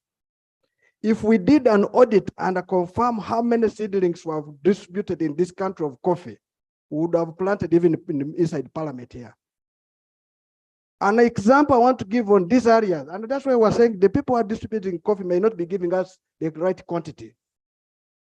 If you are talking of 42 billion shillings, divide by 100, a seedling, you come to 450 million seedlings. Divide by 400 seedlings per acre. You are talking of over 1 million acres. Tell us that land where it is for 1 million acres. Mr. Speaker, I am a coffee farmer. I am giving you an example. That's how it is in our place. I'm giving a right. Yes, for us, that's what it's going for. Mr. Speaker, yes, yours is different. I'm coming from Bugisa, I'm a coffee farmer. Mr. Speaker, I'm a coffee farmer. The coffee I'm selling and making money out was planted by my grandfather. Now, if there are new people who are giving more seedlings, Mr. Speaker, they should come and demonstrate, because we have been giving about 10 million seedlings per year. Is it true they are the right ones? And Mr. Speaker, the earlier the Minister of Finance gets up and audits these seedlings, the better. The reason I'm raising this, there were two sectors which were giving seedlings. UCDA was giving seedlings, Operation Wealth was giving seedlings, and which seedlings are which seedlings. You will get somebody bringing 100, maybe 10,000 seedlings and say that's 100,000. Mr. Speaker, a pitch, a football pitch takes on, if you're making seedlings, a football pitch takes 300,000. If some 300,000 seedlings, you will get somebody and saying, I have supplied 3 million seedlings. Did he plant 10 football pitches? Mr. Speaker, we should not blame Minister of Finance. We should blame even UCDA. We should blame Minister of Agriculture. And when they come here and say we never budgeted for, and they're lamenting to us, the budget you bring comes from cabinet to us. If you have not put in, you have not argued your case in the cabinet, you don't come play to us in parliament. And you cannot blame parliament that they never put the money. The first person who should have put the money is the Minister of what? Agriculture. Mr. Speaker, if we use parliament as a clearinghouse, we're going to have a problem. You have mentioned it well. It should stop bringing debts here for people. Debts should be taken. The Minister of Finance is the one responsible for payment and the entity which took good. Mr. Speaker, I want to conclude on this one. Honorable Nanda. No, Mr. Speaker, just give me an opportunity. Now you're accessing the microphone without my permission. So, you know, I have stopped Honorable Enos. Now I don't know the justification for allowing you. So let's move. Let's be fair, colleagues. Let's go to another one. I'm going to, yes. Let me pick Honorable Songa. Thank you. I pick Karamoja. I pick Arua. Thank you very much. I pick Isinjiro. Thank you, Honorable Speaker. No, ones who have already spoken, I will give you a chance later. I'll pick Isinjiro. Thank you very much, Honorable Speaker and the members. On the coffee, I'm on record, even in this house. I come from a coffee growing district, and we grow Arabica coffee in Zombo. I have 1,184 farmers who have prepared their garden. They were waiting for seedlings because we could not plant last year because it was already a dry season. That is one part of it. And then on the issue of the arrears, yes, I want to agree with Honorable Nandala that sometimes people were inflating figures of seedlings. So we needed, and at one time I also proposed in this house that I think in future, it is better to go to the field and see exactly what was planted and we verify from there than someone signing that we have received this number of seedlings. But the question remains, what do we do with the current nurseries with seedlings and the farmers are waiting for these seedlings? What do we do with them? Because this is the planting season in northern Uganda. Thank you. Thank you. Now, honorable colleagues, when we are pushing for money for the seedlings, we agreed with the minister here that for nursery bed operators must know government has stopped buying seedlings. It was here. And we said whoever continues with the nursery beds will not petition us here. That one, we made it extremely clear on the floor. So I don't know how I can, how we can allow such an issue to again come. Now, the other problem which we are getting, and which is very clear on seedlings. The moment distribution of seedlings is supply driven, not demand driven. The moment it is driven by nursery bed operators, because I remember in my district, there is an old woman who went to the chairman, said they have brought a truck of seedlings and they have dropped it on my door. Now, what do I do? And you see, they come with some money and say, you sign that you have received. Okay? You have received these seedlings and then you go for them, they now take the papers to go and demand. So that is supply driven, not demand driven. Okay? So we have to be very cautious on these cases, colleagues. What Honorable Nandara raises is a very, very pertinent issue, issues of accountability before we say pay these people, pay these people. I'm sorry for debating. But I'm sorry, Honorable Face, I'm sorry. Rule 77 prohibits me. Thank you, Right Honorable Face, Speaker. Lilian Paparu and then Alex Biarga. Right Honorable Speaker, we are talking about a foreign exchange earner for our country, the coffee, for which the whole country is proud of, even regions that don't grow it. Right Honorable Speaker, when I learned that coffee was earning the rest of the country lots of money, I said my people in Napak will not be excluded. I decided to open a demonstration farm for coffee. And the farmers, it's already grown, and the farmers in Napak have been demanding. It is unfortunate that at such a time when we know where money is, where our people can earn income from, then the seedlings will not be supplied to certain parts of the country that missed it, because we are now developing a new strategy. That inequality alone is not good. That at such a time, UCDA can no longer commit. I have been reaching out to them on this matter. They can no longer commit because they also fear because of the arrears. So in terms of equalizing Uganda economically, we shouldn't be shy to invest in things that will bring income to every part of the country. Coffee is one of them, and there is no competition on it because it is something we export. No region should say we are being overpowered by another. So let that be in our mind as we discuss, as we put in our thoughts to this thing called coffee, so that we do not say, why is Karamoja speaking? I have planted in Napak and it is doing well. So if it can grow in Napak, why can't it grow in Kareng and in any other part of the country? That one, Right Honorable Speaker, even if we have EDM, as matter of strategy, let's be deliberate on coffee for the economic reason of being an equalizer, so that those people who are excluded economically can also join in the market economy. Let's be deliberate. Honorable Enos has explained one thing, which I want to expound on. If the PDM gives you 1 million, the coffee farmer requires 7 million before he earns from 1 acre. So realistically, the two don't meet. And so it can no longer be a reason for not giving seedlings to those regions that missed it at the time of supply. I submit. Thank you, Right Honorable Speaker.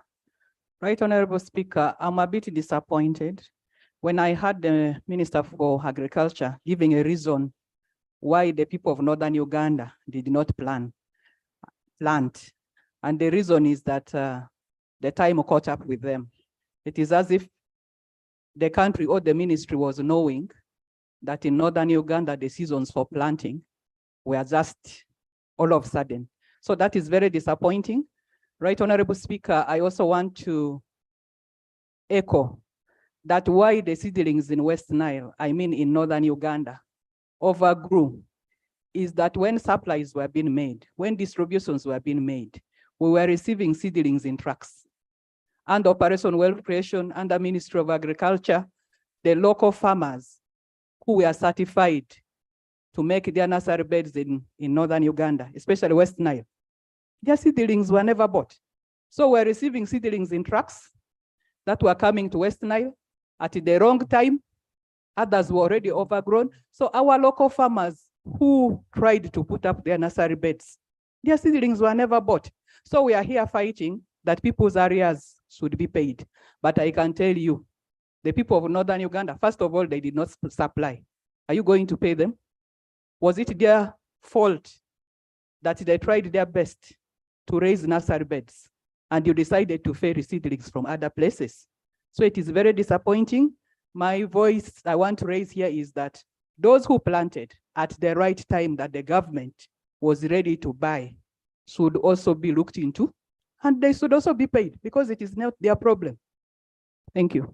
So seedlings were brought from other regions to be, that's very unfortunate when you have nursery bed operators in That's good. Honorable Yarugaba.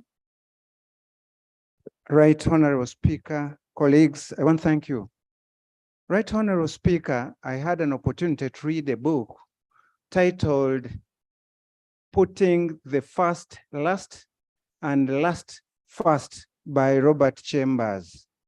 It explicitly and clearly puts across almost what we are talking about, disjointed linkages in every sector, everywhere. We are talking about people more than willing and ready to supply seedlings to people who are ready and willing to ensure that they produce coffee, and a population willing to earn a lot of money and improve their livelihoods and have transformation, as is clearly being sung every day in every forum, at every other opportunity given. But here we are discussing to put in some little money. Is it 40 billion? Most sincerely.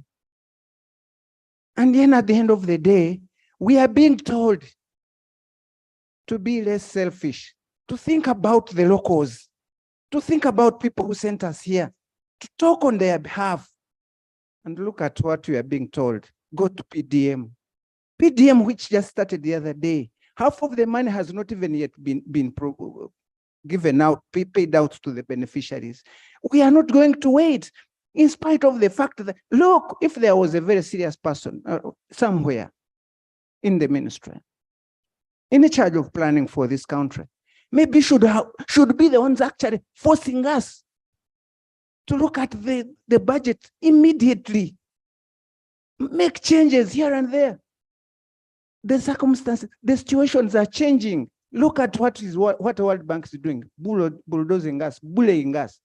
Yet we are here failing to do what we are supposed to be doing. I think it's a height. Whatever Honorable Nanda has said, I do want to agree with him. He's a very good guy. They understand those figures very well. But that's gone, it's done. We should have done it before. Let's start from a clean page and say, before you supply, we want to audit. But now it's already done. They were supplied. Somebody will claim that I did, but they dried in somebody's gardens. How would you audit that? So I think it's important that we start afresh, but commit ourselves to ensuring that we buy these seedlings from wherever they are, pay for them, encourage them, and try to undermine World Bank that is forcing us to do what we are otherwise not interested in. PDM is very good, but PDM is not going to buy you. Look at ourselves. Honorable Betty Ngora.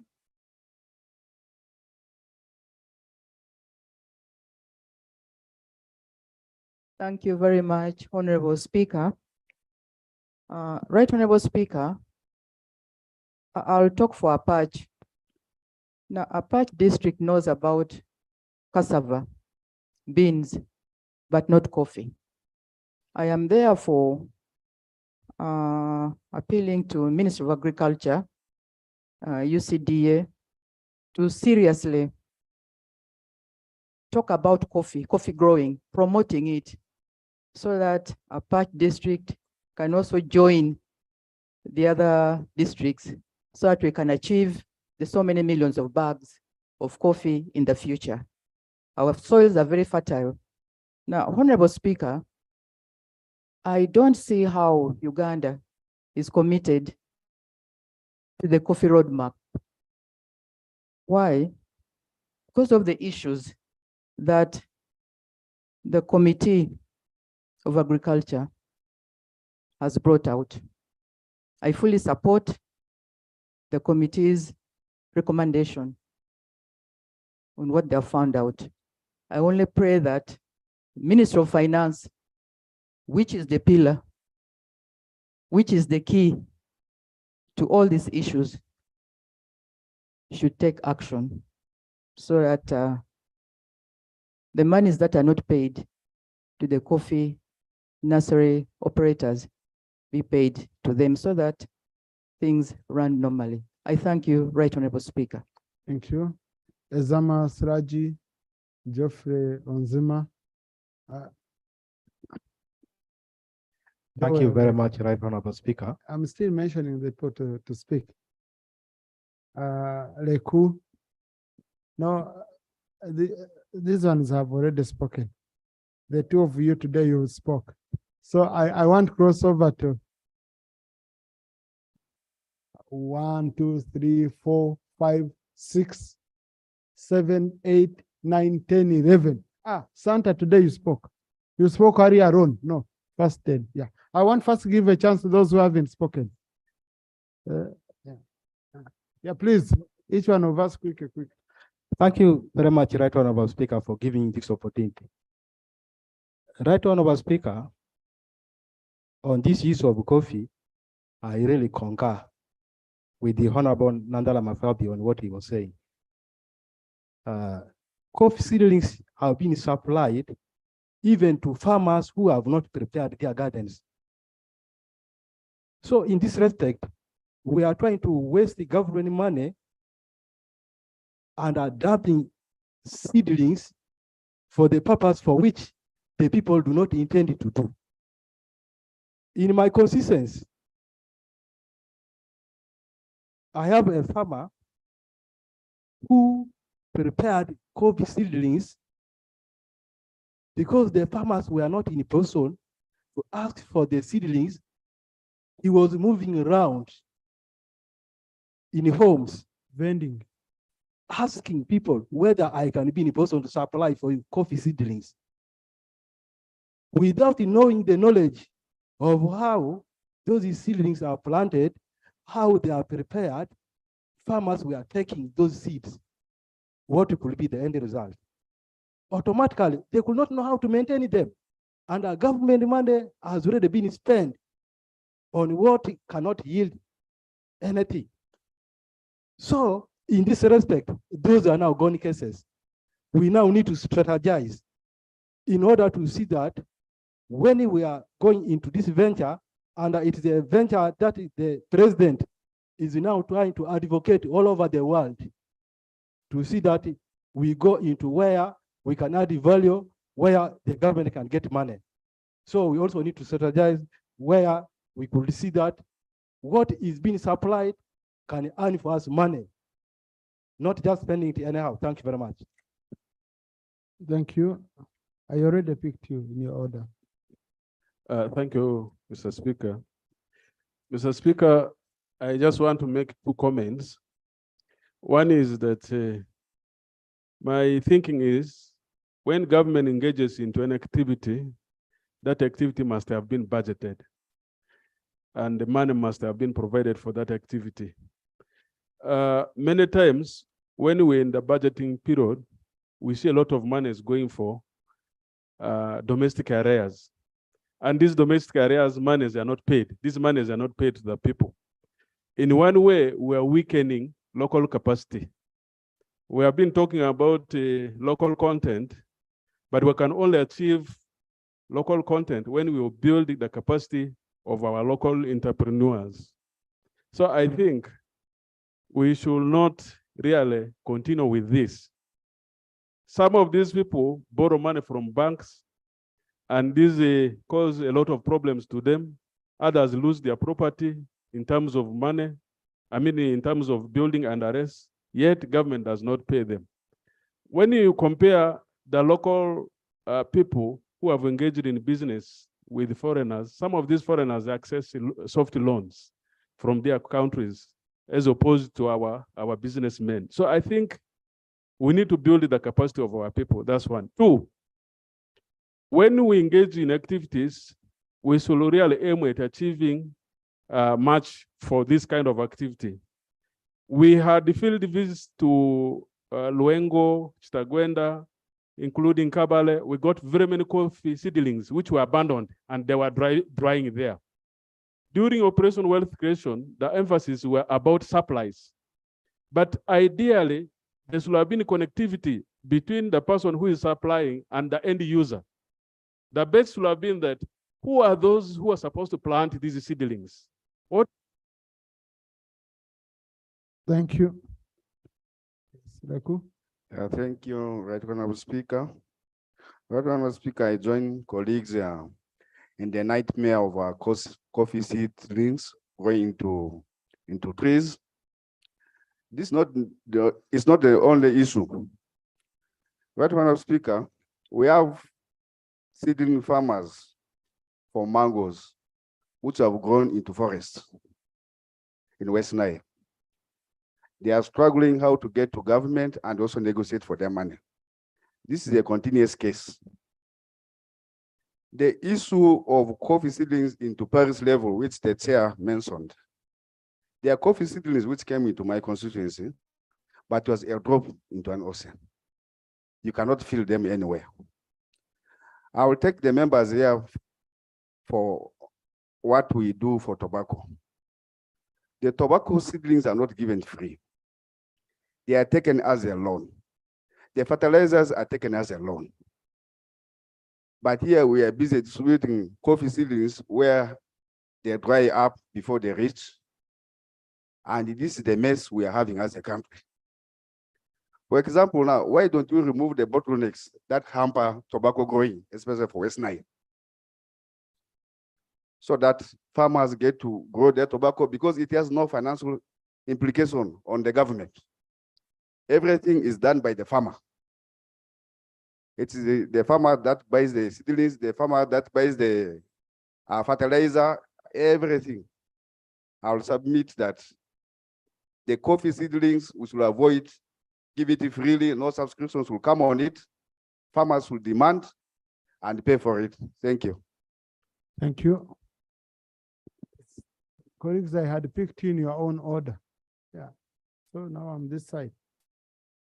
Entebbe municipality, starting with Entebbe municipality, Sekabira, Kirbat. Thank you, Right Honorable Speaker and honorable colleagues. Honorable Speaker, I want to add my voice to colleagues that have shown disappointment to the Minister of Agriculture. Indeed, Minister of Agriculture has proved a shame to this country for mismanaging this very good project.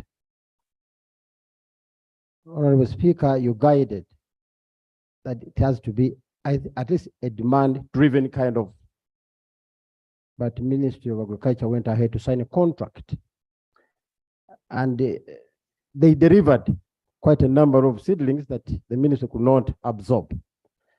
The Ministry of Agriculture is not prepared. Government has a lot of land in this country, where Ministry of Agriculture can also invest like any other country. As the Ministry of Agriculture, they would be telling us that you have over 1,000 hectares of coffee. They could order, delivered, and the government can plant their own, chambers of coffee. But they depended on farmers who are not prepared, who are not trained, who don't even have chambers. A colleague told me they supplied seedlings in Amul. Where farmers don't even know how to plant coffee, they don't even practice coffee. It's not part of their culture, they don't know anything. So the minister did not even bother to train our farmers on how to plant this coffee. So it was a waste. Government has lost a lot of money under the so-called technical staffs of Ministry of Agriculture. They owe us an apology for mismanaging taxpayers' money. They're not even prepared. They don't even have a plan for this country and how to develop agriculture. Government has a lot of land. They can't even apply for this kind of land we have. We had a lot of land in ranches and all that will dysfunction. We can have our own plant. Thank you. Honorable Sekabira. The municipality, Michael Kakembo has a lot of land. Thank you very much, Mr. Speaker. I have two issues. One, it is a question that I want to address to the Minister of Finance, because the answer he gave was an ambiguous answer when he was asked on how and when this money can be paid, the 42 billion shillings. Because, Right Honorable Speaker, these people mortgage their land, houses, and we cannot give a flat answer that Cabinet is looking into this, because this is money that was supposed to be budgeted for. As members of Parliament, on all sides of this House, we cannot move government to include any monies in the budget. So I would want him to answer. Two, Right Honorable Speaker, coffee is very important, and it is a very good project that I think that has been touching so many lives in this country.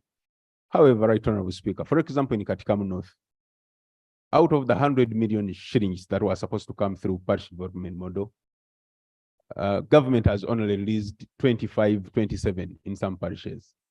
I do not think it is very possible for any farmer to access this money to grow coffee in their farms. I would think, Right Honorable Speaker, where one would need over 1+ million, it is very impossible for people to access this money and at the same time return this money, because PDM money is supposed to be returned in a very short time. Coffee needs more than 2 or 3 years to be harvested, 7 years. So it is practically impossible. I would want to ask government why they halted the giving out of seedlings, because this is something that had picked up, and I think we shall not realize the target of the desired production. Thank you very much, Right Honorable Speaker. Thank you. Honourable Minister for Finance, it will be very critical whenever, I don't know whether we should do per quarter. When you release money for parish model, you share that information with Parliament. Because now we are in situations where a member stands up here and he says they have received this much. And then you hear no others have received much. So, okay, but for information purposes, you find members don't even know, like how National Drugs Authority, no, how National Medical Stores informs members of how much has been released. So if you could publish in the papers, this has been released per parish or per district, at least it would be easy for us to say, you received this money. Mr. Speaker, in financial year 22-2023, which closed on 30th June 2023, releases to parish development model were 100 million plus the prior year releases for all the parishes in this country. Mr. Speaker, I undertake to avail information to all our colleagues at an earliest opportunity so that every member of this house is updated. The earliest opportunity can be tomorrow, sir. Yeah. So lay on table. Mr. Speaker, tomorrow Yes. afternoon, I will lay Parliament on the table. starts in the afternoon. Yeah. I will lay on the table all information pertaining releases we have made to parish development model. Thank you. That will help a lot. And if you could do quarterly, we shall be really grateful. Yes, Honorable Gilbert. Thank you, Right Honorable Speaker. Right Honorable Speaker. But Gilbert, you had spoken earlier on. No, let's start with those who haven't submitted. No, on you already anything. given, Right Honorable Okay. Speaker. Please, let's be fair. Okay. You know, when we agree on a policy that covers all of us, Okay. It's okay, yeah, possibly. then I can get some time, I pick some of you, but we give chances to everyone. Yeah, Honorable, I will pick you. No, I'll pick you, Honorable. We are going like this. Honorable Pascal Menya, Honorable Namuga, then Honorable. Thank you, Right Honorable Speaker, for the opportunity. Right Honorable I'm going to Speaker, pick all of you. we appreciate the vision of the government on looking at anything concerning perennial crops. Seedlings, coffee seedlings have been supplied in Pade district. I want to speak for the people of Pade. Right Honorable Speaker, in Pade district, like colleague has mentioned, we've not known coffee growing as much as other regions, but we appreciate the support that they're sending us. However, as the leaders of the country, as Parliament, let us look around things that will bring returns. When we talk of return on investment, whatsoever has been sent to the community of Pade as seedlings to be grown, I want to confirm to the country that it might not reap results. Why? Because the people still do not know how to grow the coffee. We would rather request the ministry to first start by sensitizing. Wherever they feel they would want to take seedlings, you first go sensitize community, show them what to be done before sending seedlings. But when you start by sending seedlings before educating the people who are taking the seedling, that means we are not being fair to the country, because we need a lot to help our country. Secondly, Right Honorable Speaker, we have farmers who want the seedlings, but how to get these seedlings from where it's being grazed is not easy. We would also request the government to think about growing or raising these seedlings region-wise, because transporting it all the way from Central, it might not be so good, because by the time you're picking it from Kampala. Thank you. Honorable Namuga.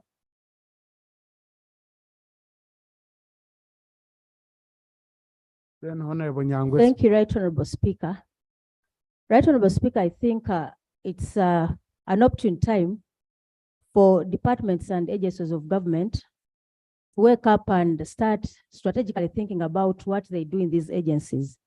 When it gets to the Ministry of Agriculture, specifically on issues of coffee, Right Honorable Speaker, we've adopted the up-down planning, and we've not planned well from the bottom. That is the villages where we come from. Right Honorable Speaker, go back to the structures of the ministry. Go to the extension workers. With the due respect, the extension workers no longer do anything at that level. They come to offices and sit. Look at, if you tell us that you've given out coffee worth 40 billion, go down there and look at the productivity. Is there value for money for the coffee that we've supplied so far? Right Honorable Speaker, for me, I think the Ministry of Agriculture, not the Ministry of Agriculture alone, all the agencies and departments of government, I think they are sleeping on job, Right Honorable Speaker. When you get, for example, to Maugola, people want the coffee. People have tried their best. My colleague was talking about sensitization. UCDA, yes, they may not have the money for the seedlings. Can we see them down to the ground, training our people on how to take care of the coffee? How do you plant? All those sensitization engagements no longer take place, Right Honorable Speaker. So even before we get the seedlings again, can we see you down? The Minister of Agriculture, you've been giving out tractors. You don't even follow them up. So for me, I think there is a lot to do. A lot of money has been wasted. I should say it is wasted because the productivity is not seen and the production.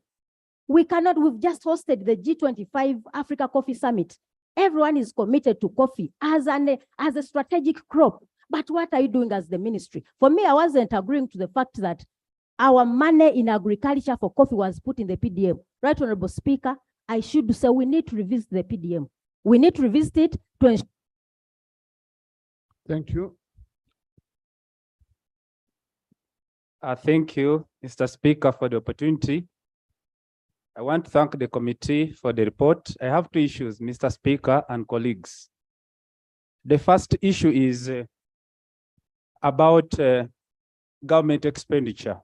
Mr. Speaker, government, as part of its financial reforms, introduced commitment control system.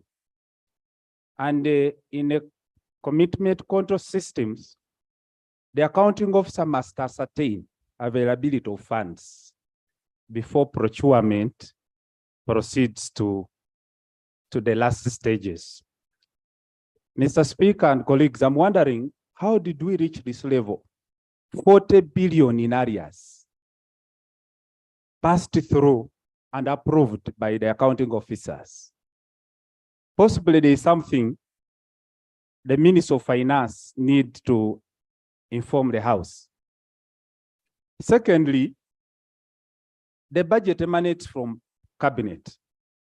We have heard from the Minister here that Cabinet resolved that they would pay these areas in 2 installments this financial year. And the Minister has also confirmed to the House that indeed no funds are available in this budget to fulfill their commitment in the Cabinet, as he has said here.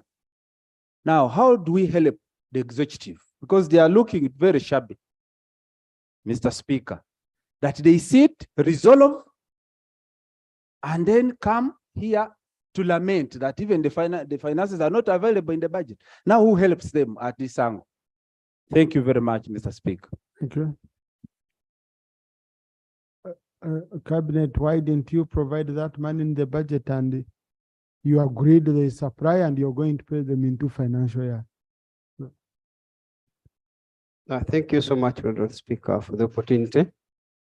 My concern is about the vision of to increase Uganda's coffee production to 20 million bags by 2030. That Honorable Speaker, in my constituency, I'm a coffee farmer and I'm a member to Kamulichiwose Coffee Cooperative. Some time back, the government used to supply fertilizers, used to supply pesticides, and right now it's no longer providing seedlings. This is a false hope. How are you going to attain? How are you going to achieve this vision? Seriously speaking. So when you look at the solutions, may I suggest that the government should use like organized institutions like Uganda Kingdom. It brought a program called Imwanterimba under the leadership of Katikiro Charles Peter Maiga. And they are doing very well under that program, like to supply coffee seedlings, the fertilizers. They can use even other kingdoms like Bunyolo, like Bosoga, because for them they are more organized than even the executive. And lastly, it's about the areas. The areas about like 42 billions. I suggest that the Ministry of Finance should commit himself and at least say that under the supplementary schedule that this money is provided, because Thank you, Kanyike. Thank you, Right Honorable Speaker, for the opportunity. From me, I think it takes the government commitment. When we are in the budget process, 37 billion were allocated to add value on coffee. Even though it had contestation here and there, but it was put under classified. So if government allocated that money, the 37 billion, add value on coffee, and is now coming up saying that they don't have the 15.9 billion to the coffee seedling suppliers, it is very unfortunate. In Masaka, especially in Greater Masaka, we are coffee farmers and we are known for coffee farming. Even though a resolution was taken to stop giving out seedlings, I think it needs to be reconsidered. In Masaka, we used to get the seedlings from the Masaka Cooperative Union. But you much aware, Right Honorable Speaker and members, that many of the cooperatives are incapacitated. They can no longer supply the seedlings to their farmers. So such a resolution needs to be reconsidered to provide seedlings, especially to areas which are well known since independence that they are coffee farmers. I thank you. Thank you. Sasaga. Yeah, thank you, Right Honorable Speaker. Right Honorable Speaker, I grew up while making nursery beds. And I come from Bugisu, where we grow a lot of coffee. If you look at most of this coffee we have from our parents, grandparents, it was not supplied by government. But the farmers were given knowledge of how they can make the nursery beds. The seeds are readily available and very cheap. If you go to Naro, you'll go and get seeds, quality ones, at around 6,000 to 10,000 shillings. And the 1 acre somebody was talking of, even under the parish development model, that farmer gets even 200,000, has the capacity of raising a very good coffee garden. As long as this farmer has the knowledge of where to buy the seeds and how to raise the nursery bed, he'll always end up putting up. If you buy 2 kilograms of the dry bean, the parchment, you go and you raise a nursery bed. 2 kilograms alone, you can supply more than 1 acre. I don't need the information. And the second, the Right Honorable Speaker, the nursery bed operators need to be paid. In making a nursery bed, there are two types. You can make one nursery bed for your domestic garden. That one is very cheap. You don't need the potting materials. But once you have been committed to make a nursery bed for commercial purposes, it must meet the minimum standards. You must do the potting, you must do the spraying, there's a bit of procurement, there's a lot of transport and all that. That one becomes a little bit expensive. Me, what I could employ the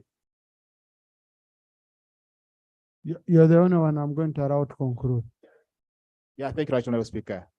Me, what I could employ the ministry that as they pay off the areas, they should plan to stop there. Next, what people need is to train them how to make the nursery bed, how to nurture it, and how to get the good quality seeds. When the G8 summit and our participants, we interacted with these countries, right, Honorable Speaker. When you go to the countries where coffee has been overgrown, for example, Ethiopia, the government doesn't supply seedlings. Government has trained people how to make the nursery beds and plant. Thank you so much. You see, honorable colleagues, I know it's an extra burden on you, but for colleagues coming from coffee producing areas, and this is very humble advice. Because I have tried it myself. I'm making nursery bed to give free seedlings to my voters, to my people. Now I'm just giving advice, and it's a humble one. It's better than ambulances we buy, if I can tell you the truth, because this one is going to help people and these people will appreciate you.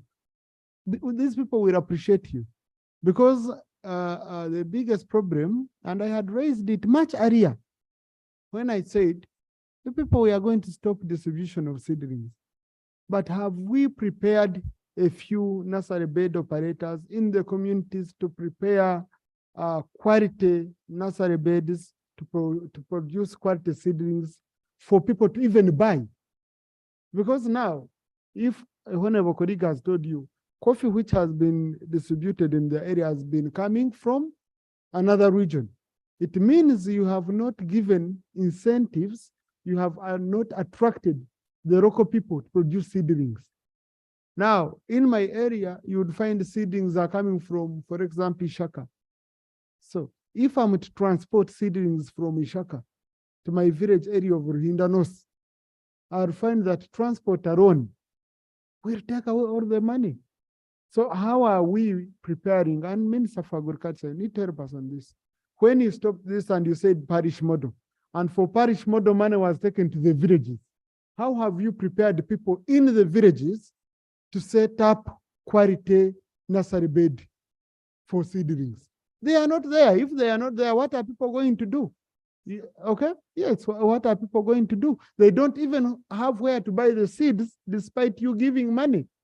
The little money they will get from parish model circles will be used for transport. They cannot even buy seedlings. So how do we, it brings out the issue of Honorable Enos when he said, we've given up on coffee, the coffee roadmap. We've more or less given up on it. Honorable Aisha? Thank you so much, Right Dr. Honorable Wanka Speaker. will allow you as the shadow minister. Thank you so much, Right Honorable Speaker. I'm happy I'm speaking after Honorable Sesaga.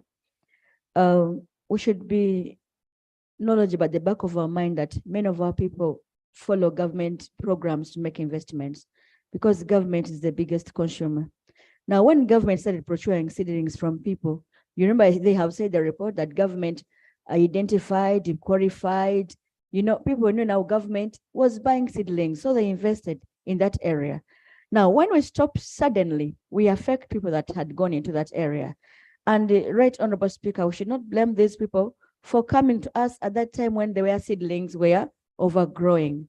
And in that regard, we cannot blame them for coming to us when they're not paid, because they could not envisage that the minister was not going to actually plan for them the following year. I'm disappointed, and I pray, Right Honorable Speaker, that you put it to the minister to make a formal commitment to this house when is likely to pay these people. The second matter, sir, whereas I agree with Honorable Nandala that there was oversupply, lot of seedlings were supplied, and in the backyards of some of homesteads, you'd find, even at sub-counties, you would find trees that are drying up. But the biggest question is, isn't there demand now? There is demand. Should people now suffer consequences of the inefficiency of the ministry? Because at that time, they just supplied anyhow. Now there is demand, there's no supply. I pray that our people do not suffer inefficiencies in the ministry. No one should lie to us that PDM is solving this problem. PDM is for people in subsistence production. They even have a sorting mechanism in their system. If you mention you have land anywhere, you don't qualify. Now, this is self-defeating policy. It is for people who don't. No, I allowed to honor your neighbor. So you can share on what I allowed. Honorable Joan Okia. Thank you, Right Honorable Speaker, for this chance. I want to thank the committee for the report. I'd also like to thank government for identifying such a lucrative enterprise in coffee. Because when you look at what maize produces, maybe 500,000 shillings per acre in a year, and you look at coffee, coffee can produce 2 million shillings if it's done in a traditional way, and about 17 million if it's done with agronomical practices. Having said that, the minister himself said that central Uganda has been studied, western Uganda, eastern, but no studies or training has been done in northern Uganda. Looking at PDM to help our people come into wealth creation, coffee is one of the #1 enterprises. But when I looked, Madiokolo has a lot of land, but when I looked, I could not tamper to tell people start with coffee because it has not been done. The soils haven't been tested, trainings haven't been done. And so I would implore the government to take special interest in northern Uganda. We have vast land. We can produce the 20 million bags that government is looking for, but there needs to be testing of the soils. Members of parliament have said they've done it on an individual basis, but can we have a strategy for government for northern Uganda, and especially areas that have a lot of land like Madiokolo, to help the farmers also enter the wealth creation? Thank you. Thank you. Honorable Wanika. Thank you, Right Honorable Speaker. Right Honorable Speaker, I want to begin by giving some clarification.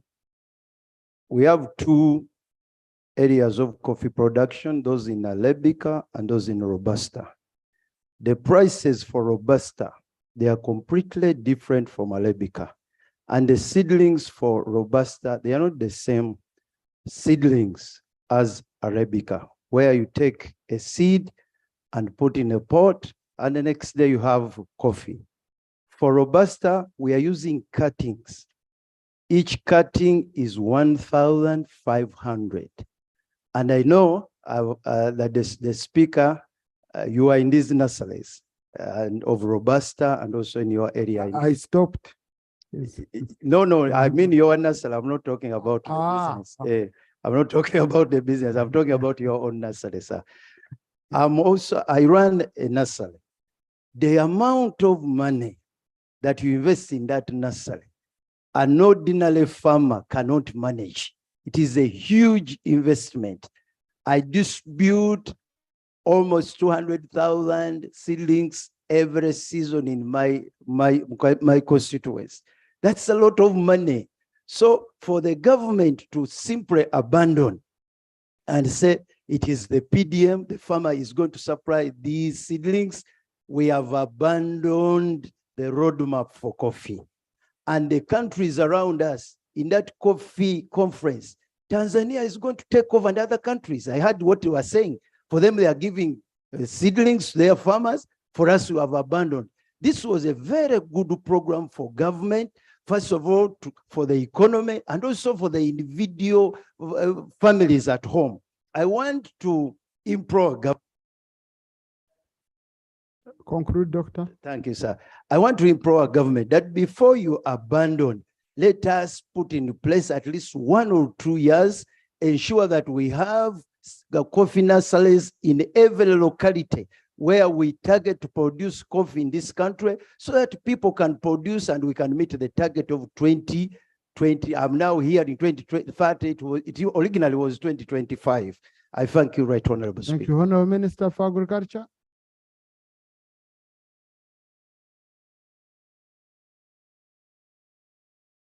I thank you very much, Right Honorable Speaker, and I thank the Honorable Banika.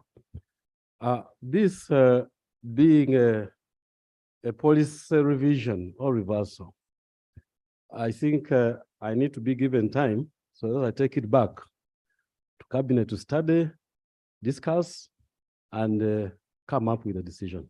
I beg to move. Thank you. Honorable Minister for Finance, do you have anything to add?